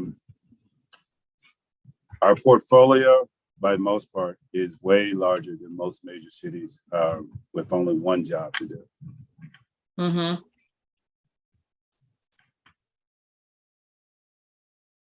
How do you stay on top of the latest research in the fields of waste management, waste diversion, fleet management, and parking enforcement?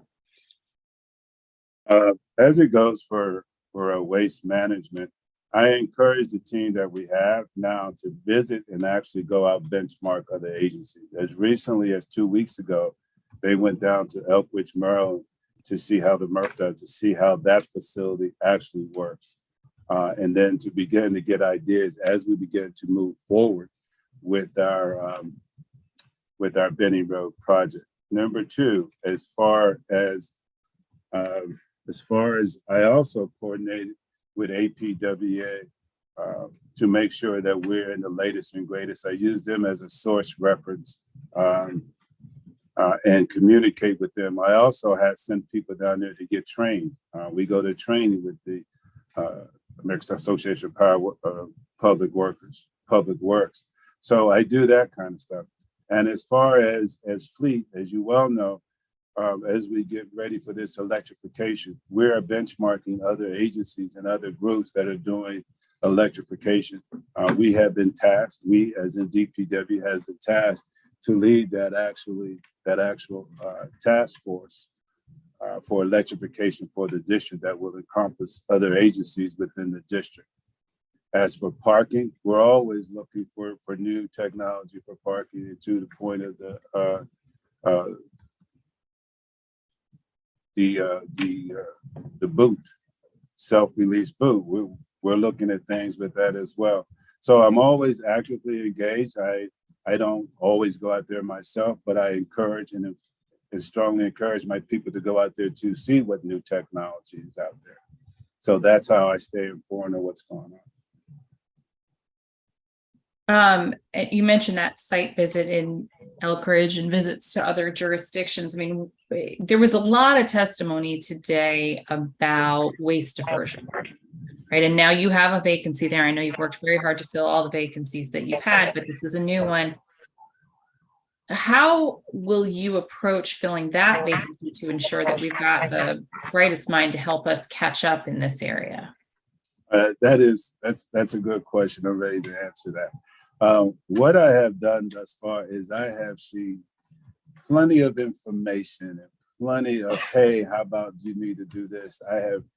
People have provided me things to look for from various groups, environmental groups, and what to look for in actual leader for OWD. I'm also scheduled to meet with the environmental group tomorrow. One is to let them know about Blake being gone, about some of the criteria and some of the things in which I'm looking for. And it all goes back when I first got here.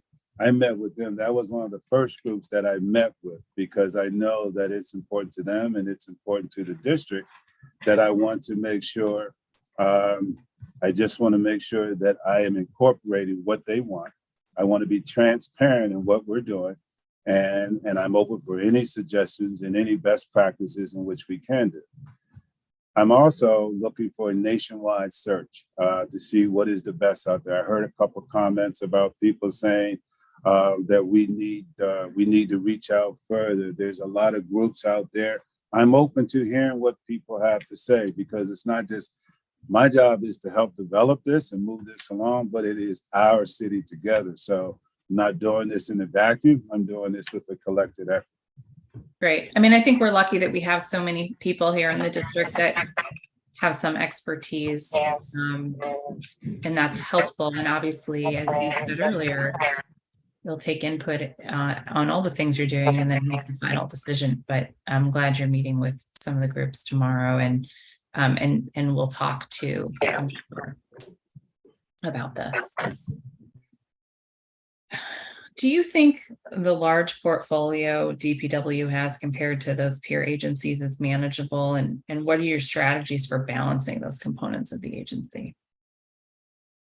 I believe that it is very much manageable when I have the right people in the right positions in order to do that. That's number one. Number two, not only do I have the right people, it's just that we have to think strategically. While my senior staff is thinking strategically, I have to give the people the resources and the equipment and do it from the operational perspective. Although this is over a $300 million budget, which DPW has, I think there's plenty of money to do what we need to do currently. But my number one focus is accountability of personnel, and number two would be getting the right equipment in there. Great. I'm going to turn it over to Councilmember Zachary Parker for his 10-minute round. Thank you, Director. I'll be back with you. Thank you, Chairwoman Nadeau, and it's good to see you, Mr. Spriggs. I wanted to zero in a few specific areas. I do want to also acknowledge that we heard from Ward 5 ANC Commissioner Kathy Henderson, who I know has been in touch with your office.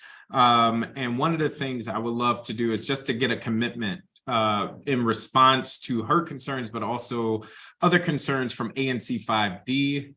I'm happy to follow up offline with you, but can you just give a timeline of how long should commissioners expect to hear back from you on behalf of the agency to address their concerns? Sir, I can honestly tell you that I try to respond within 24 or 48 hours, people that actually send their information directly to me. If they send it to some of the other outlets within DPW, you should receive a response within about a 72-hour time frame. Okay, so this is what I'll do. I'll have my team, I think if you can mute, I'm getting some feedback on my end. Thank you, sir. I'm going to have my team reach out to the commission. It seems like they had a robust conversation around ongoing issues. We'll then connect you with them, but also give you that readout. And then my hope is that the agency can work to address their concerns. While it is not fair to put this at your feet, I do know one of the things I hear from commissioners often is that we reach out and don't always hear back. And so that isn't an effort for us to at least get a commitment on hearing back. So I appreciate that. I want to go to some of the questions I had. So we've heard complaints about DPW removing trash cans in response to illegal dumping. Many of these communities already have substantial ongoing issues with litter, which are only worsened by removing trash cans. Will you commit to restoring public trash cans in neighborhoods where they have been removed? And if you can, for once and all, just explain why are we seeing the removal of trash cans in certain areas of the city? Are you making reference to the actual litter cans that are out there, correct? Between the bus stops and the businesses, correct? Is that what you're making reference to? Yeah. Okay. Yes. All right, so then I'm prepared to answer that question.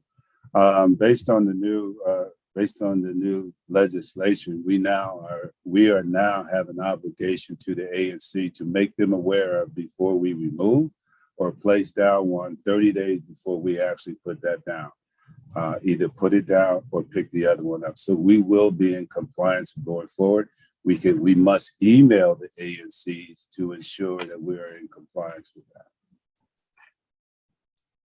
Yes, and I think that legislation is a step in the right direction. I am still unclear why we're seeing such an uptick in trash cans being removed. Two questions. One, can you explain the rationale of the agency removing trash cans? And then two, is there a comprehensive list of all of the trash cans that have been removed in the last 2 years? Sir, can you hear me? Okay, great. Sir, there could be probably 2 or 3 major reasons. It could be construction, could be utility work. It could be those types of things. And because that has been a process that has not gone through the right channels, therefore, what I'm trying to do, not only with legislation, but also to put the genie back in the bottle to ensure that our people do not remove trash cans or put another one down. Secondly, sir, I've also asked my communications director to expand her staff, expanding her staff by putting personnel in that dedicated personnel within each ward that will be responsible for actually attending the meetings in which you currently have within your ward. So that way we will be part of the community. So, you know, the strategy that I'm trying to use for DPW at this time, it's about time DPW goes on the offense. And going on the offense by being involved in the community. We are from the community, so therefore we need to become more involved. And with that, you will find more community involvement on a daily basis with people from our communications team. I've also committed myself to have quarterly meetings with all the agencies, with all the civic organizations as often as at least once quarterly. I appreciate that. And I would prefer us to suggest that DPW is being more proactive than going on the offensive. But I do get the sentiment. I didn't get an answer though. So is there a comprehensive list of where all of those trash cans have been removed? And if so, can you share that with this committee? Yes, sir. I can provide you a comprehensive list of that. Can you provide a timeline, how long that would take? Sir, if you give me 1 week, sir, I can have that to you. That's agreeable with you. Awesome. Thank you for that. I want to switch gears to abandoned vehicles, which is another ongoing issue that I hear in Ward 5. I'm sure Chairwoman Nadeau hears about this in Ward 1. Can you explain how DPW or your vision for how DPW will respond to hot spots or just the trend overall? Because we have some abandoned vehicles that have sat there for months. I would also say it was recently in the Washington Post, a homicide case in Ward 5, where there was a missing person. And one of the things that stood out to me was that there is an abandoned vehicle that sat outside of this house in Brookland for many months before detectives were able to connect the dots. So again, if you could just speak to your vision of how you're going to address abandoned vehicles across the city, in particular hotspots where we get a lot of complaints. Yes, sir. We will increase our investigation of these said hotspots. And when we get them into our parking 311, I will ensure that we actually attack these areas a lot more aggressive. Once we have investigated and they have met the criteria to be, if they are abandoned vehicles, then we will remove them.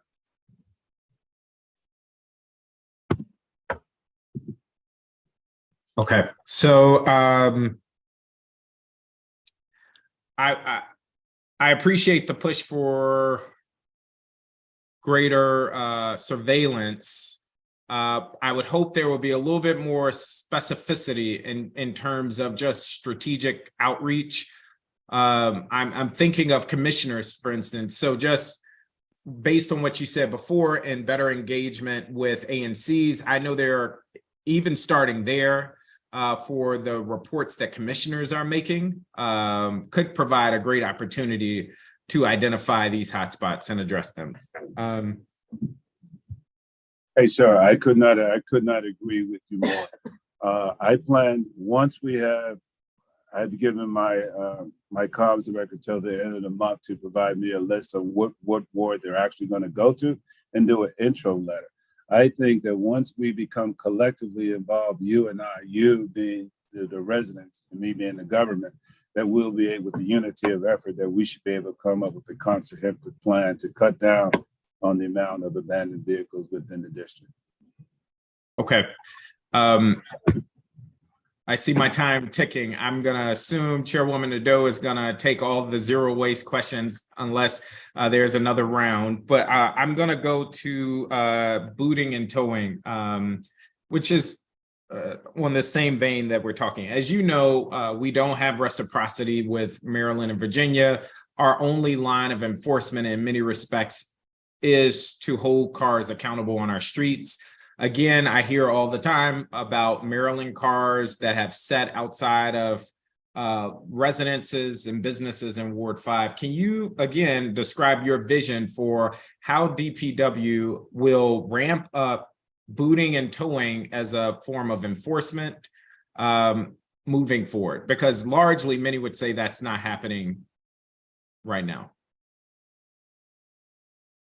Sir, if we find a vehicle that's in any way a violation, we have a fiduciary responsibility to either ticket, boot, or tow.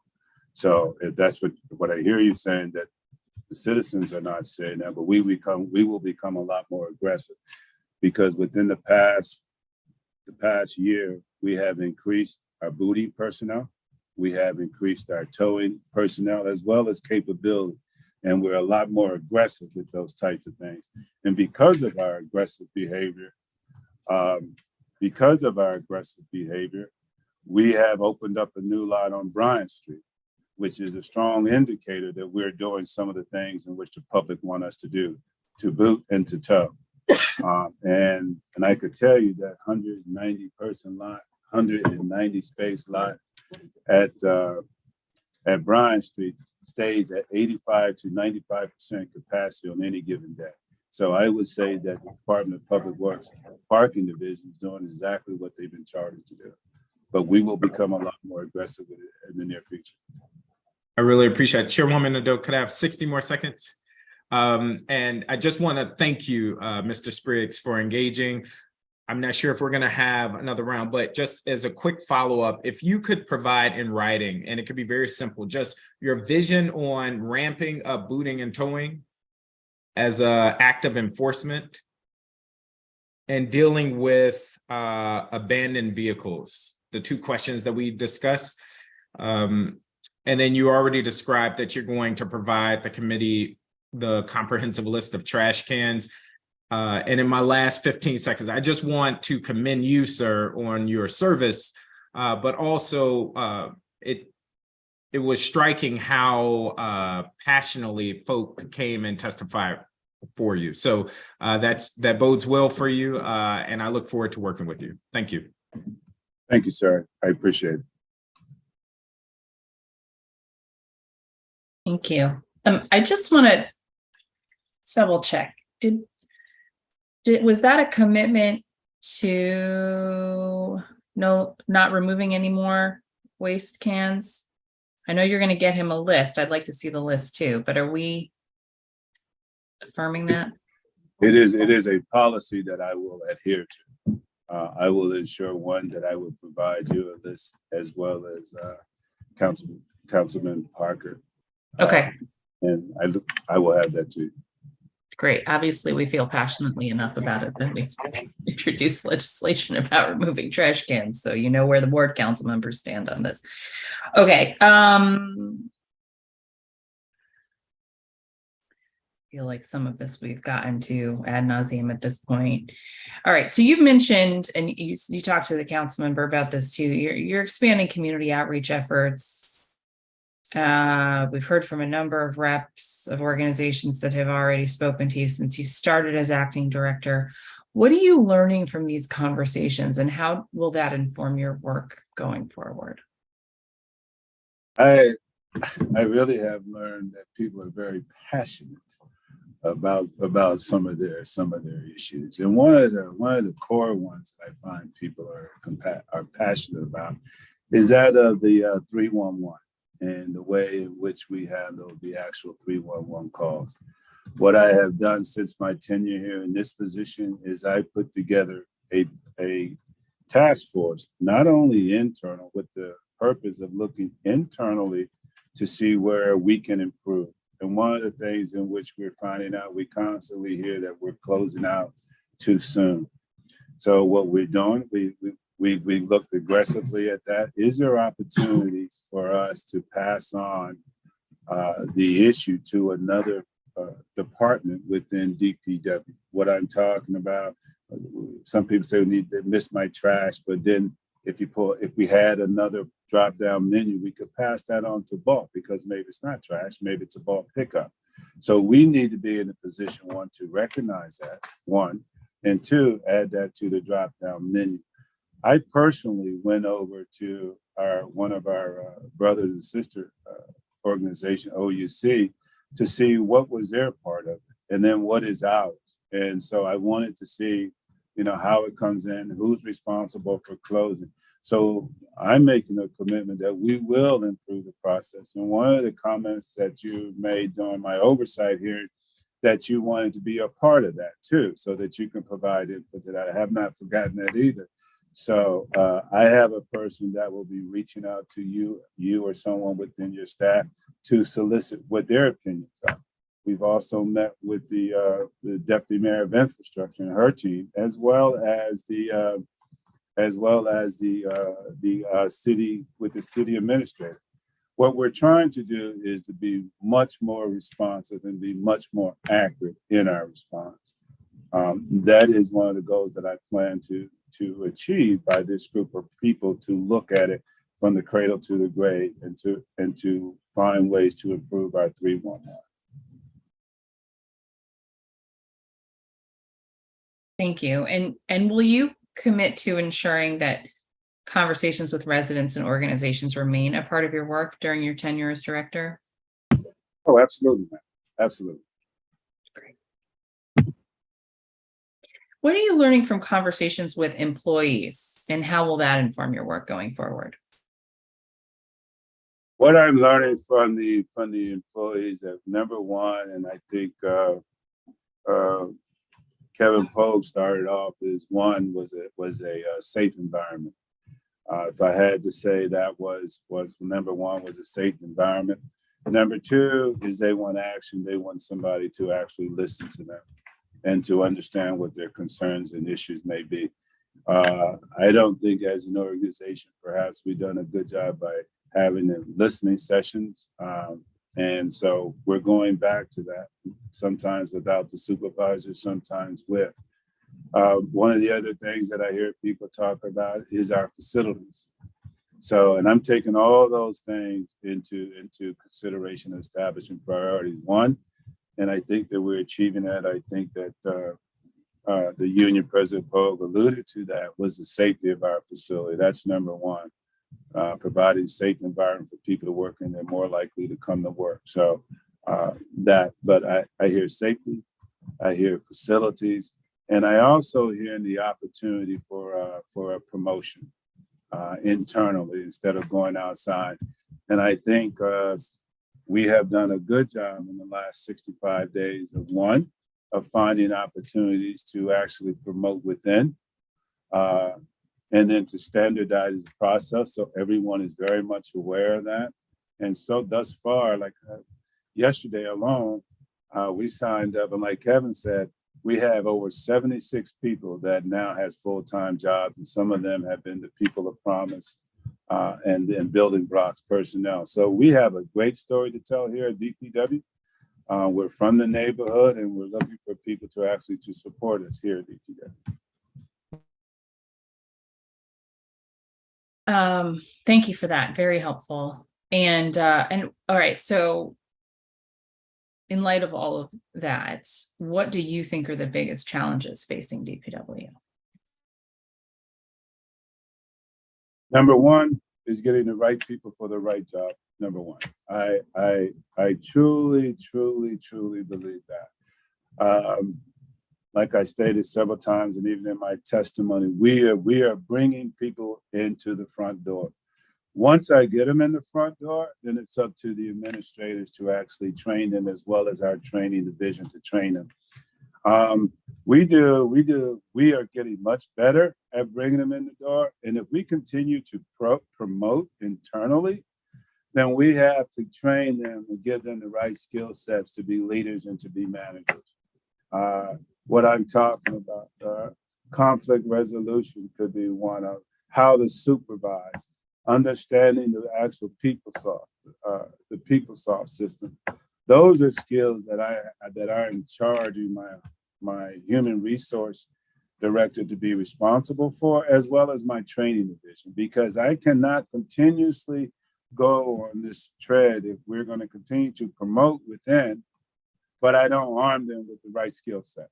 So that is what I'm trying to do. It's not going to happen overnight. It's going to take some time, but that's what I'm charging them to do. That's really interesting to hear, and very logical, obviously, but if you don't do it, you have a big problem. Interestingly, you should mention PeopleSoft. I had an employee contact me to say, PeopleSoft's been down all week and I can't see my stuff. And so I went in line and I logged in and I saw PeopleSoft was not down. And I said, have you been using the external link or the internal link? And he didn't know there were two different links. So sometimes it is just like people need the information, but here he was so upset because he thought his supervisors or whoever weren't advocating for him to get his information back up online when it had been there all along, right? So neither here nor there, but you made me think of that because it was a DPW employee who had reached. We heard some testimony today, and then, of course, you've got two ward council members here on this hearing. Residents often complain about DPW's provision of services, as well as its enforcement activities, particularly when it comes to leaf collection, solid waste management violations, and street sweeping. How do you plan to address the agency's what some would call lackluster or frustrating performance in those areas? I would say lackluster, and I'm going to break this down. In the area of leaf, we have not done that has been lackluster to say the best for us. So what I have begun to do was treat leaf as in my previous position as a snow coordinator, the same principle. Either I'm planning for snow or I'm pushing snow. Either I'm planning for leaf or I'm blowing leaf. So therefore, we just wrapped up, and now we're getting ready for the leaf AAR that's due at the end of the month. And we're looking at it from many, many different lenses. We're looking at how we bring people in for the actual leaf season through the front door, through HR. Do we have the right equipment? Is my communication, is my message consistent? When I talk about an AAR, I'm talking about an after-action review of the whole leaf season to do that. And I'm bringing in the Chris Strong from the National Weather Service to see what the trend is. So I'm looking at all angles to see ways to improve the actual leaf season. We did not do. For all the other things in which you indicated, I think that we have to work on our consistency. The data is there to prove we're 97, 98% on certain things, but we're not consistent, and people pick up on our inconsistencies. So what I'm trying to do is to bring more people on. When they talk about collection, once again, they come in through the front door. We have begun to line up where our gaps are. So when I'm sending people out to make sure that I hire the right amount of people for the vacancies that are in this particular section of Swamic. So we are doing things like that. We're critically looking at ourselves, and to say that we're not doing it, I'll take that hit for the leaf, but we need to work on our consistency for all the other services in which that the district provides. Well, I want to give you credit around leaf for one political thing, which is So council changed the law, right? Council changed the law so you can't use gas-powered leaf blowers. Yes. And you could have said in oversight, well, what did you expect? But instead you said, we have to get up on the new technology and we have to make sure that we can do what the law is. And I think that bodes well for our working relationship, that this isn't about, you know, someone did one thing and the effect is that we can't have nice things, right? Like that it's a team effort. We're taking the government in one direction. And then as the executive branch, you stepped up to administer it. And I just want to offer my appreciation for the fact that this is not a tit for tat. This is a, how do we solve the problem? So thank you. So now we're in sweeping season.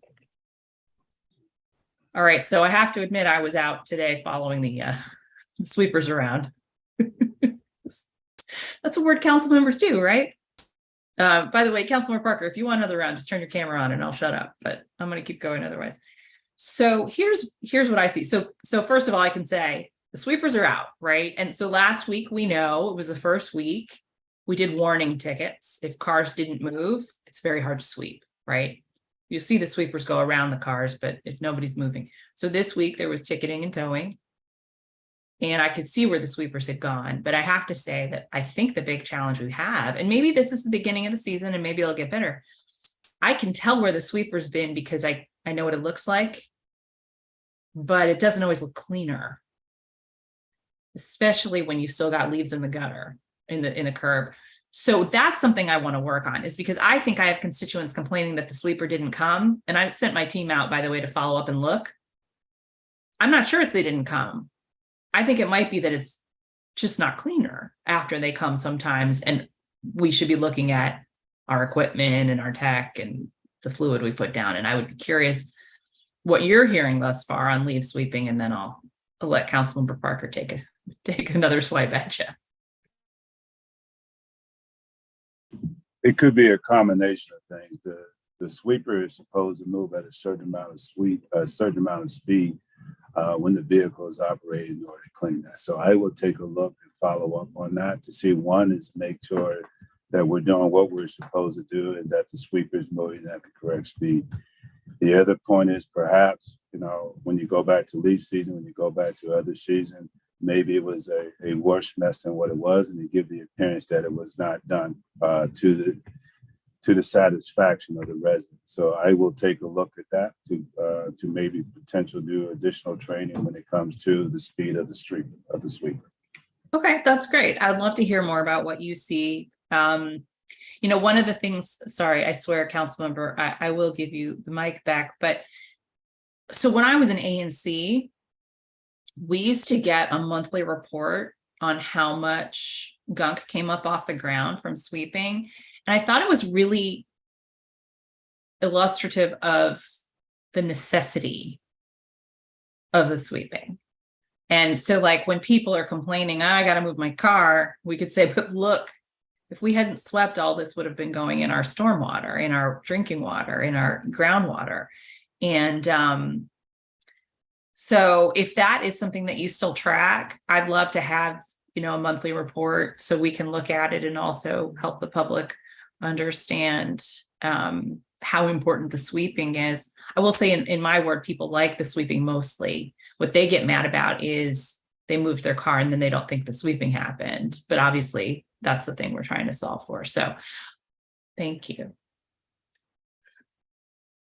What I will do is take a look at some of the best previous practices, the best practice of the past and the present, to see what we can do and take what you suggest into advisement so that we can all be on the same sheet of music. Yeah. I would. I'm sure others will find it interesting too. And Okay. then, you know, opportunity for you all to tout your work, right? I mean, that's another thing. It's just helping the public be informed about what you're doing can only help, I think. All right, Councilmember Parker, I yield, give you another 10. Thank you.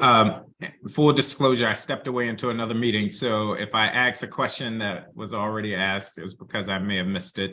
Mr. Spriggs, I want to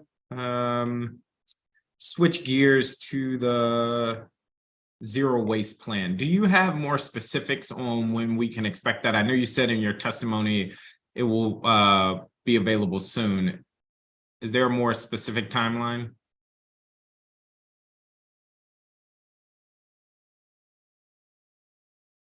It's Councilmember Parker. It is being reviewed now, and we hope to have it out by no later than April, so that everyone, we're trying to send it down to the city council for their review, and then have it out as during the month of April for everyone.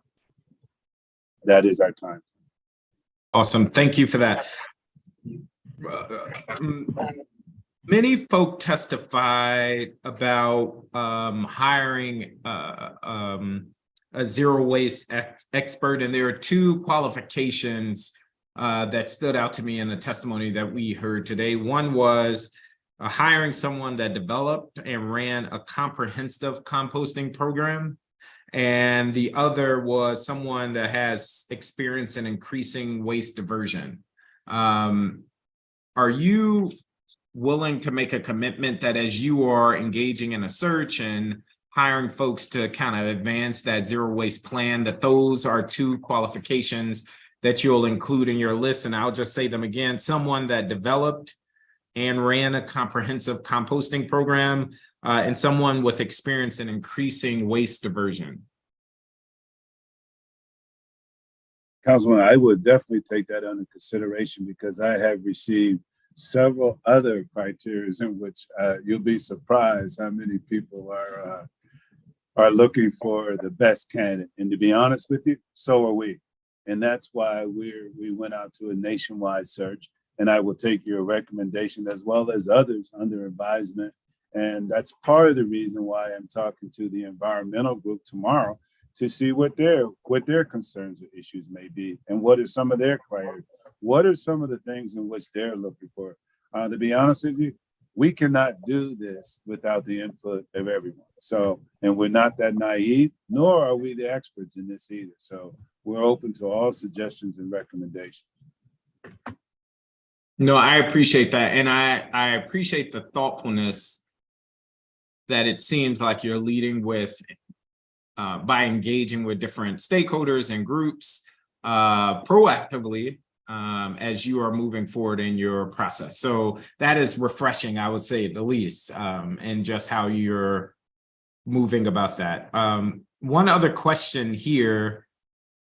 One of the I know that DPW has announced a pilot program for its curbside pickup, compost pickup. Can you speak to what it will take for DPW to scale this program? And what steps are you all already considering taking? I'd like to reiterate once again, this is a pilot program. What we're looking for, people have to opt into this. We're looking, I think it's 1,200 to 1,500 per ward to actually opt into the program. That is the number one thing, it is an opt-in, and it is an opportunity for people to be part of this program. We're on the final phase of the statement of work for a hauler and somebody to pick up this compost and do things of this nature. So contrary to a lot of the conversation, I do not know what was promised beforehand, but I will say, one, we're moving in the right direction for the compost program. We're at the final phase of bringing in the resource that we need. We know the intent in which we're going to do, but I also think that when we talk about the compost program, we have to educate people on the compost. One, what is composting? What is it supposed to do? Two, how it can benefit us all. So it's those types of things, and that is why it's crucial that we bring those 6 additional people on that falls up on the OWD. It's all about, people talk about enforcing. Well, before we enforce, just like parking, we have to educate, just like sweep. Before, one of the E's in sweep is educate. So, and I think that you can, that those are some of the things in which we're trying to do.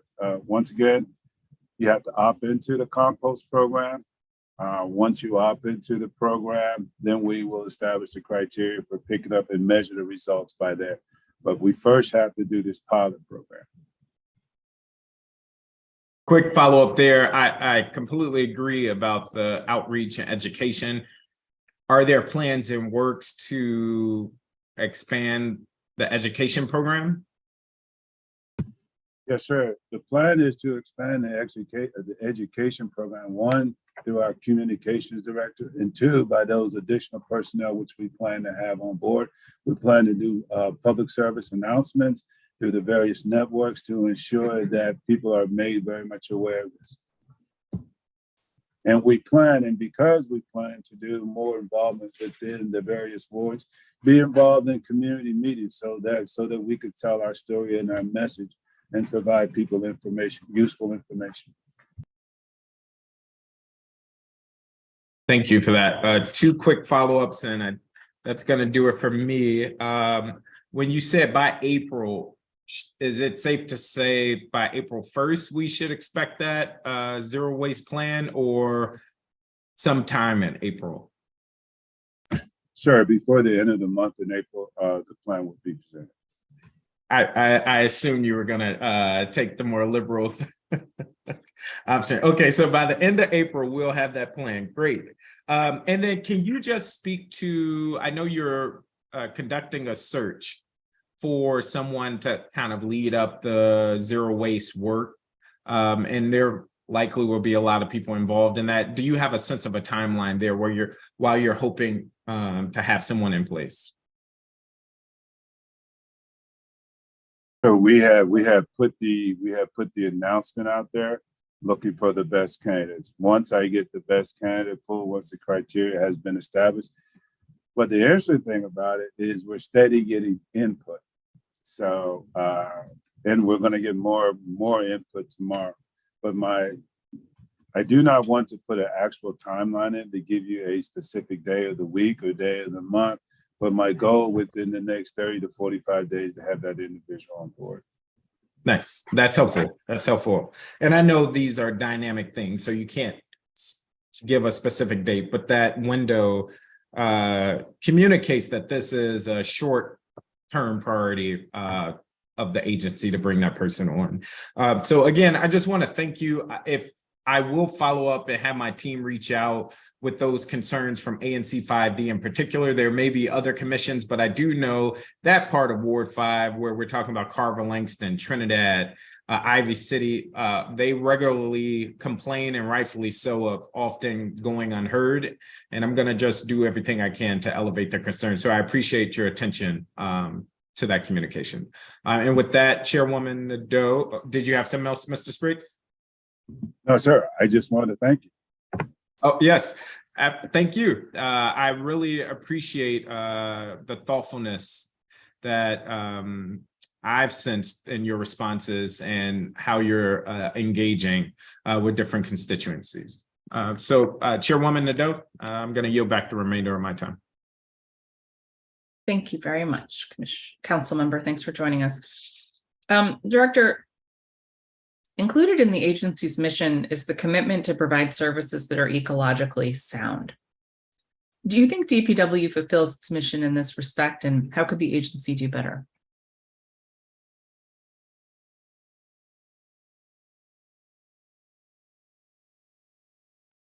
We can always provide services, but as far as being environmentally sound, we do that every day. We do that every day by picking up the trash in a timely manner. We do that every day by picking up the trash, the recycling stuff when we're supposed to. But can we do better? Absolutely. I am not saying that we are 100% of anything, but when you ask, are we involved environmentally? Yes, DPW is involved. We've been environmental before there was an OWD. By keeping us by picking up the trash, by making it a healthy and safe environment health and safe inside the district. Yes, ma'am. We are engaged every single day. Thank you.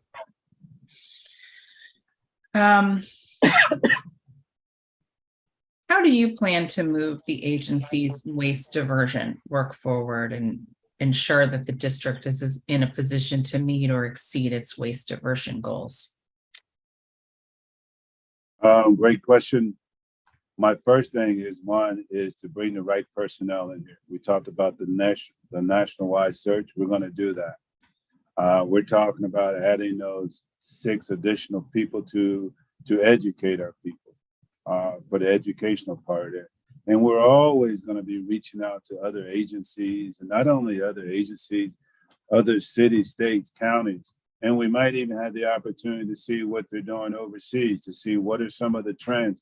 How are they able to do it? What is it that we could benchmark or bring back here or great ideas to do that?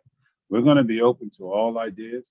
All ideas are available, but my first initial thing is to bring the Office of Waste Diversion leadership in there, and then bring the people in and begin to tell our message. And it's always, and one of the components of that is always going to be community engagement and getting input from the community as we did today.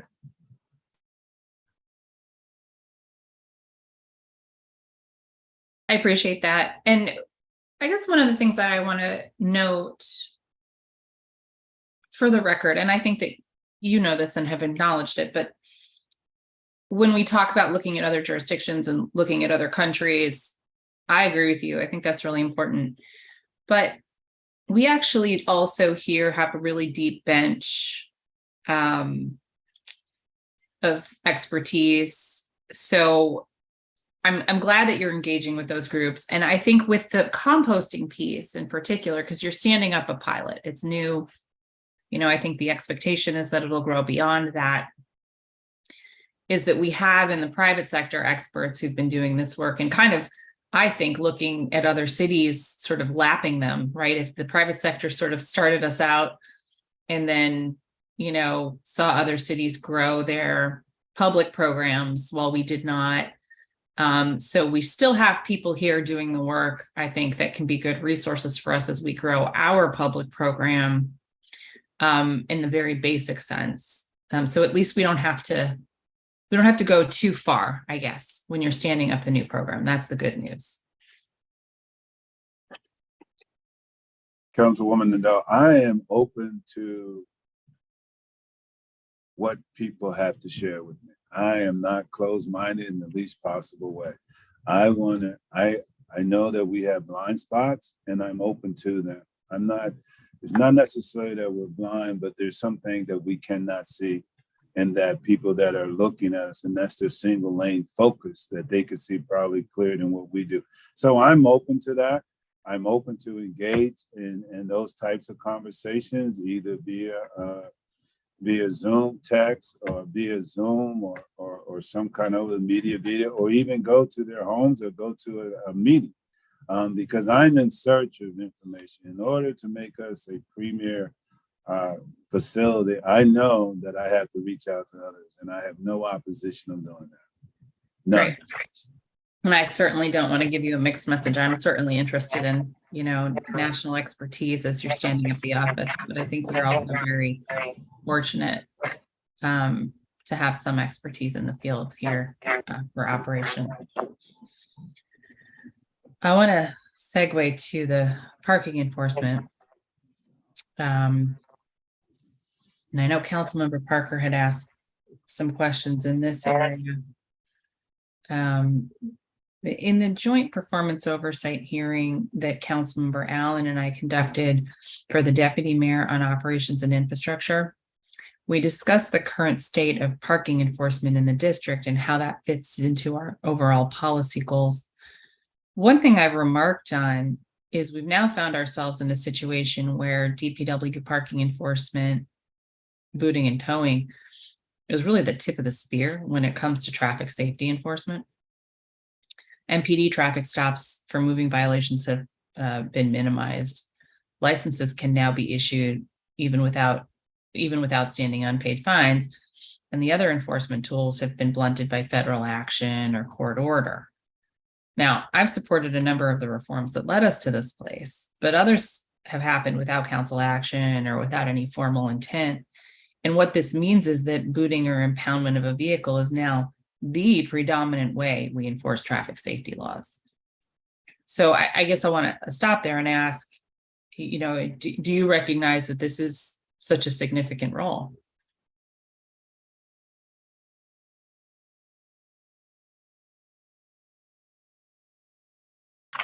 I believe that the enforcement is part of our role. It is not our only role to this. I also believe that education is a part of this as well. But when it comes to DPW, we will do the booting of impounding the vehicles, the tickets that have not been paid, that are 60 days and over. We will do those types of things that are within our purview and within our skill set. What we are mandated to do. In this context, what do you mean when you say education is part of it? Oh, get your mic. Got it. I believe when I talk about education, there's formal education, and there's also notices. Check out our website, check out this, those types of things, PSA, public service announcements. I just think that, but by the time we could do that as an agency, but we should not be alone in that effort. I think other components of the district government should be also involved in that. But when it comes time enforcement, we know what by law, what we are required to do, and that we shall do. I got you. I mean, when it comes to the scoff laws, I'm like, I don't know how much more education we can be doing, right? You've gotten a ticket. Like, we told you did the wrong thing. So we're going to haul you off. But what are the partners in the education that you see in the district government or in community?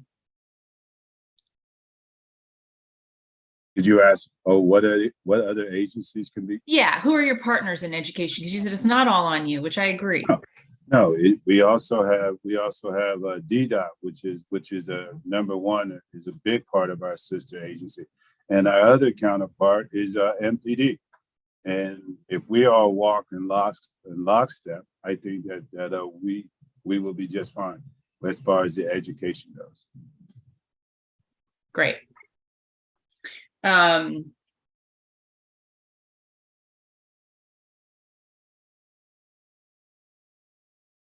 do you plan to improve DPW's role in meeting DC's Vision Zero safety goals over the next few years, not just right now? I think there needs to be a recognition that DPW isn't yet meeting the moment of where we found ourselves with Vision Zero.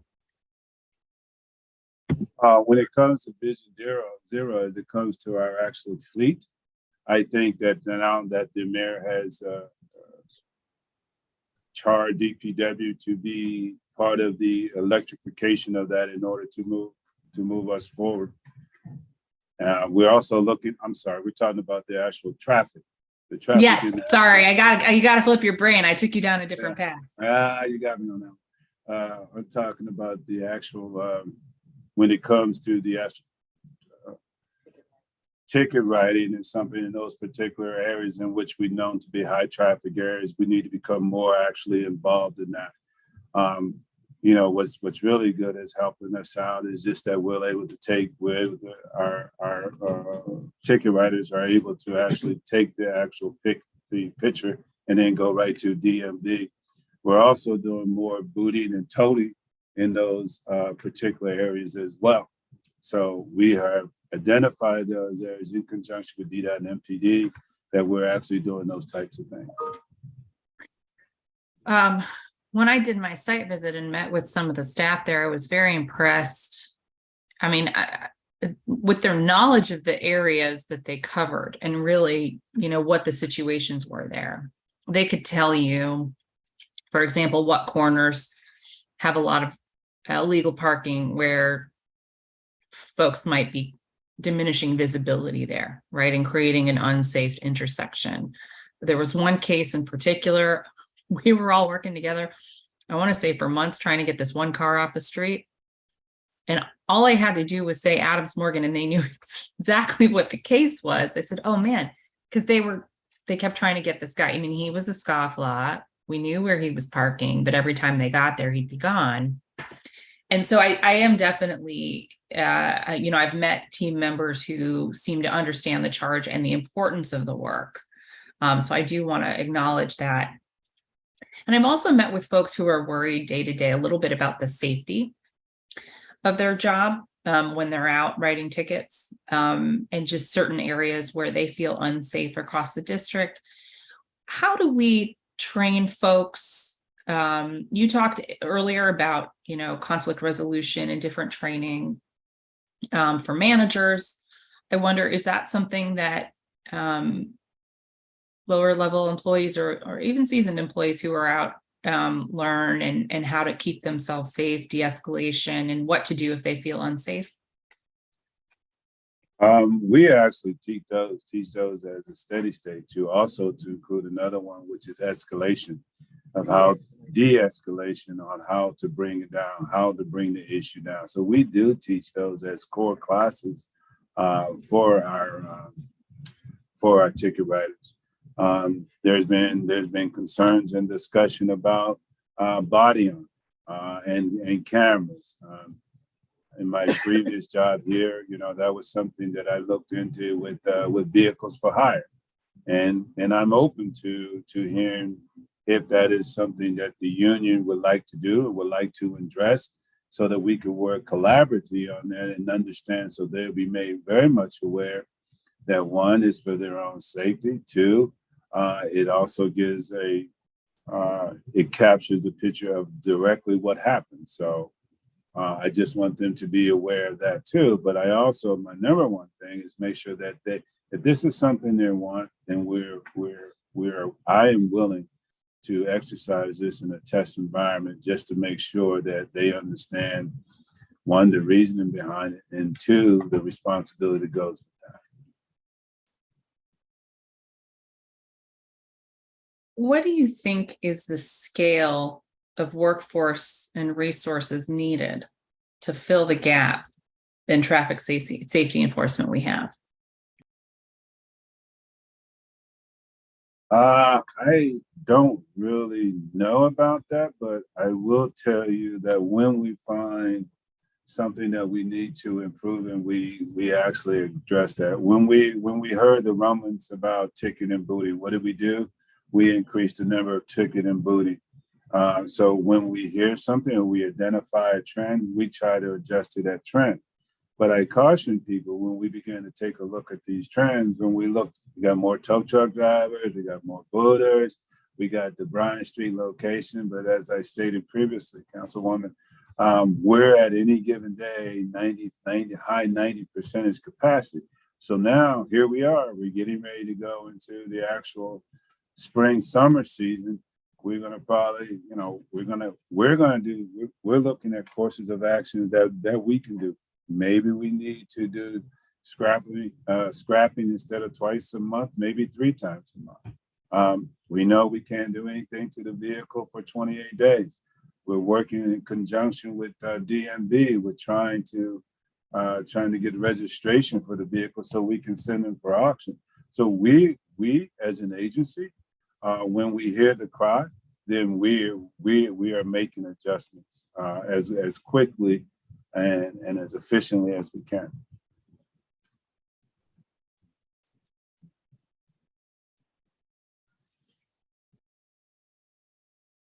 Okay, now this is my favorite interview question. How do you define success as permanent director, and how will you measure that success?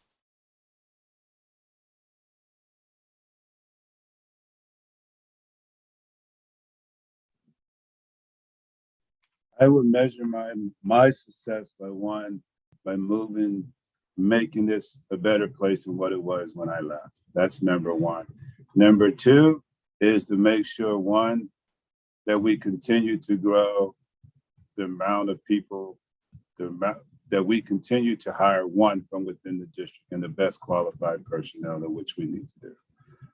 Those are the two major things, how I would measure my success. I also want to be able to say that I was part of the development of the new transfer station at Benning Road. I also want to measure my success by being part of the pilot for improving our facilities along the West Virginia Avenue corridor. That's how I would measure my success. Better, safe work environment for all our employees, improved facilities, and be part of the leading edge when it comes to the Benning Road, and as part of being the leading edge when it comes to the electrification of the district to ensure that we're moving towards a much more safe and electrified environment. I'm also looking at improving the actual morale. I measure my success by also improving the morale. And I think that I can improve morale, one, by promoting from within, two, safe environment for them to work in, and three, by taking a look at the structure of pay to ensure and to make sure that it is competitive. I look forward to that.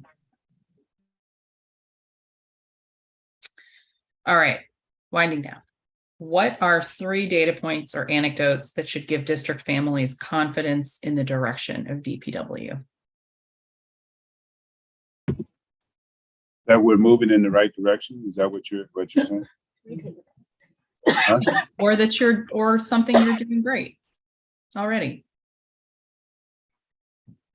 No.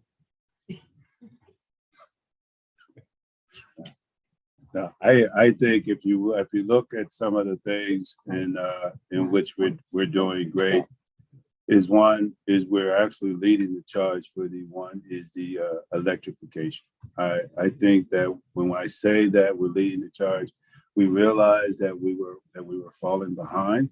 We reached out and got the new black boxes that we do that could help give the long understanding of the electrification of vehicles. When we look at our success, I look at the actual success of the actual parking tickets. We're at a 99.7% accuracy of parking ticket. What that means, we got 2% error, which means with that 2% error, I mean that 3% error. I know it's math. 99.7 is 3%.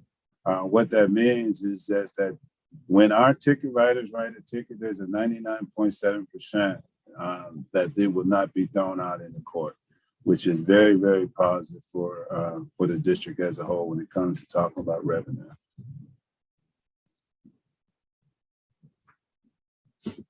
Much to the chagrin of some constituents, let me say. Okay. And finally, and I guess you've covered a lot. So just anything else you want to add? What would you like your lasting mark to be on the agency? I want to say that I want to be part of improving the service for the district, number one. And number two is just that I want to see the DPW as a premier organization as it pertains to the Department of Public Works. Because I often tell people, and I think people, when they think of DPW, they think of our major 3 core functions, but I would challenge anyone here in the district to look at some of the other things that DPW does. You cannot have a major event. You cannot do anything in the district as far as major event, festivals, street events, anything without the Department of Work. In the district, you make 3 calls.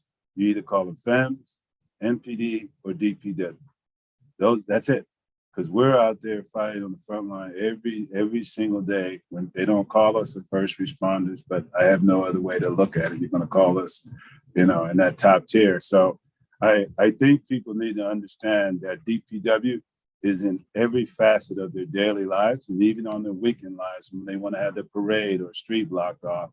That's all of what DPW. Not only do we have to clean it, block it off, pick up your trash, we're there for every component of it, from the planning aspect to the very end. So I think people need to become much more aware of that. And that's what I've charged my comm director to make sure to emphasize that, hey, we do more than pick up trash, fix vehicles, and boot you. We do a lot more than that. So that's it, man. And now you know why I wanted to chair the committee. Well, thank you. I appreciate your testimony, and this will conclude today's public roundtable. And for those who plan on submitting written testimony for the record, please do so by emailing it to publicworks@dccouncil.gov by the close of business on March 21st, 2023. The time is 2:37 p.m. This public roundtable is adjourned. Thank you, sir. Thank you, Beth. Bye now.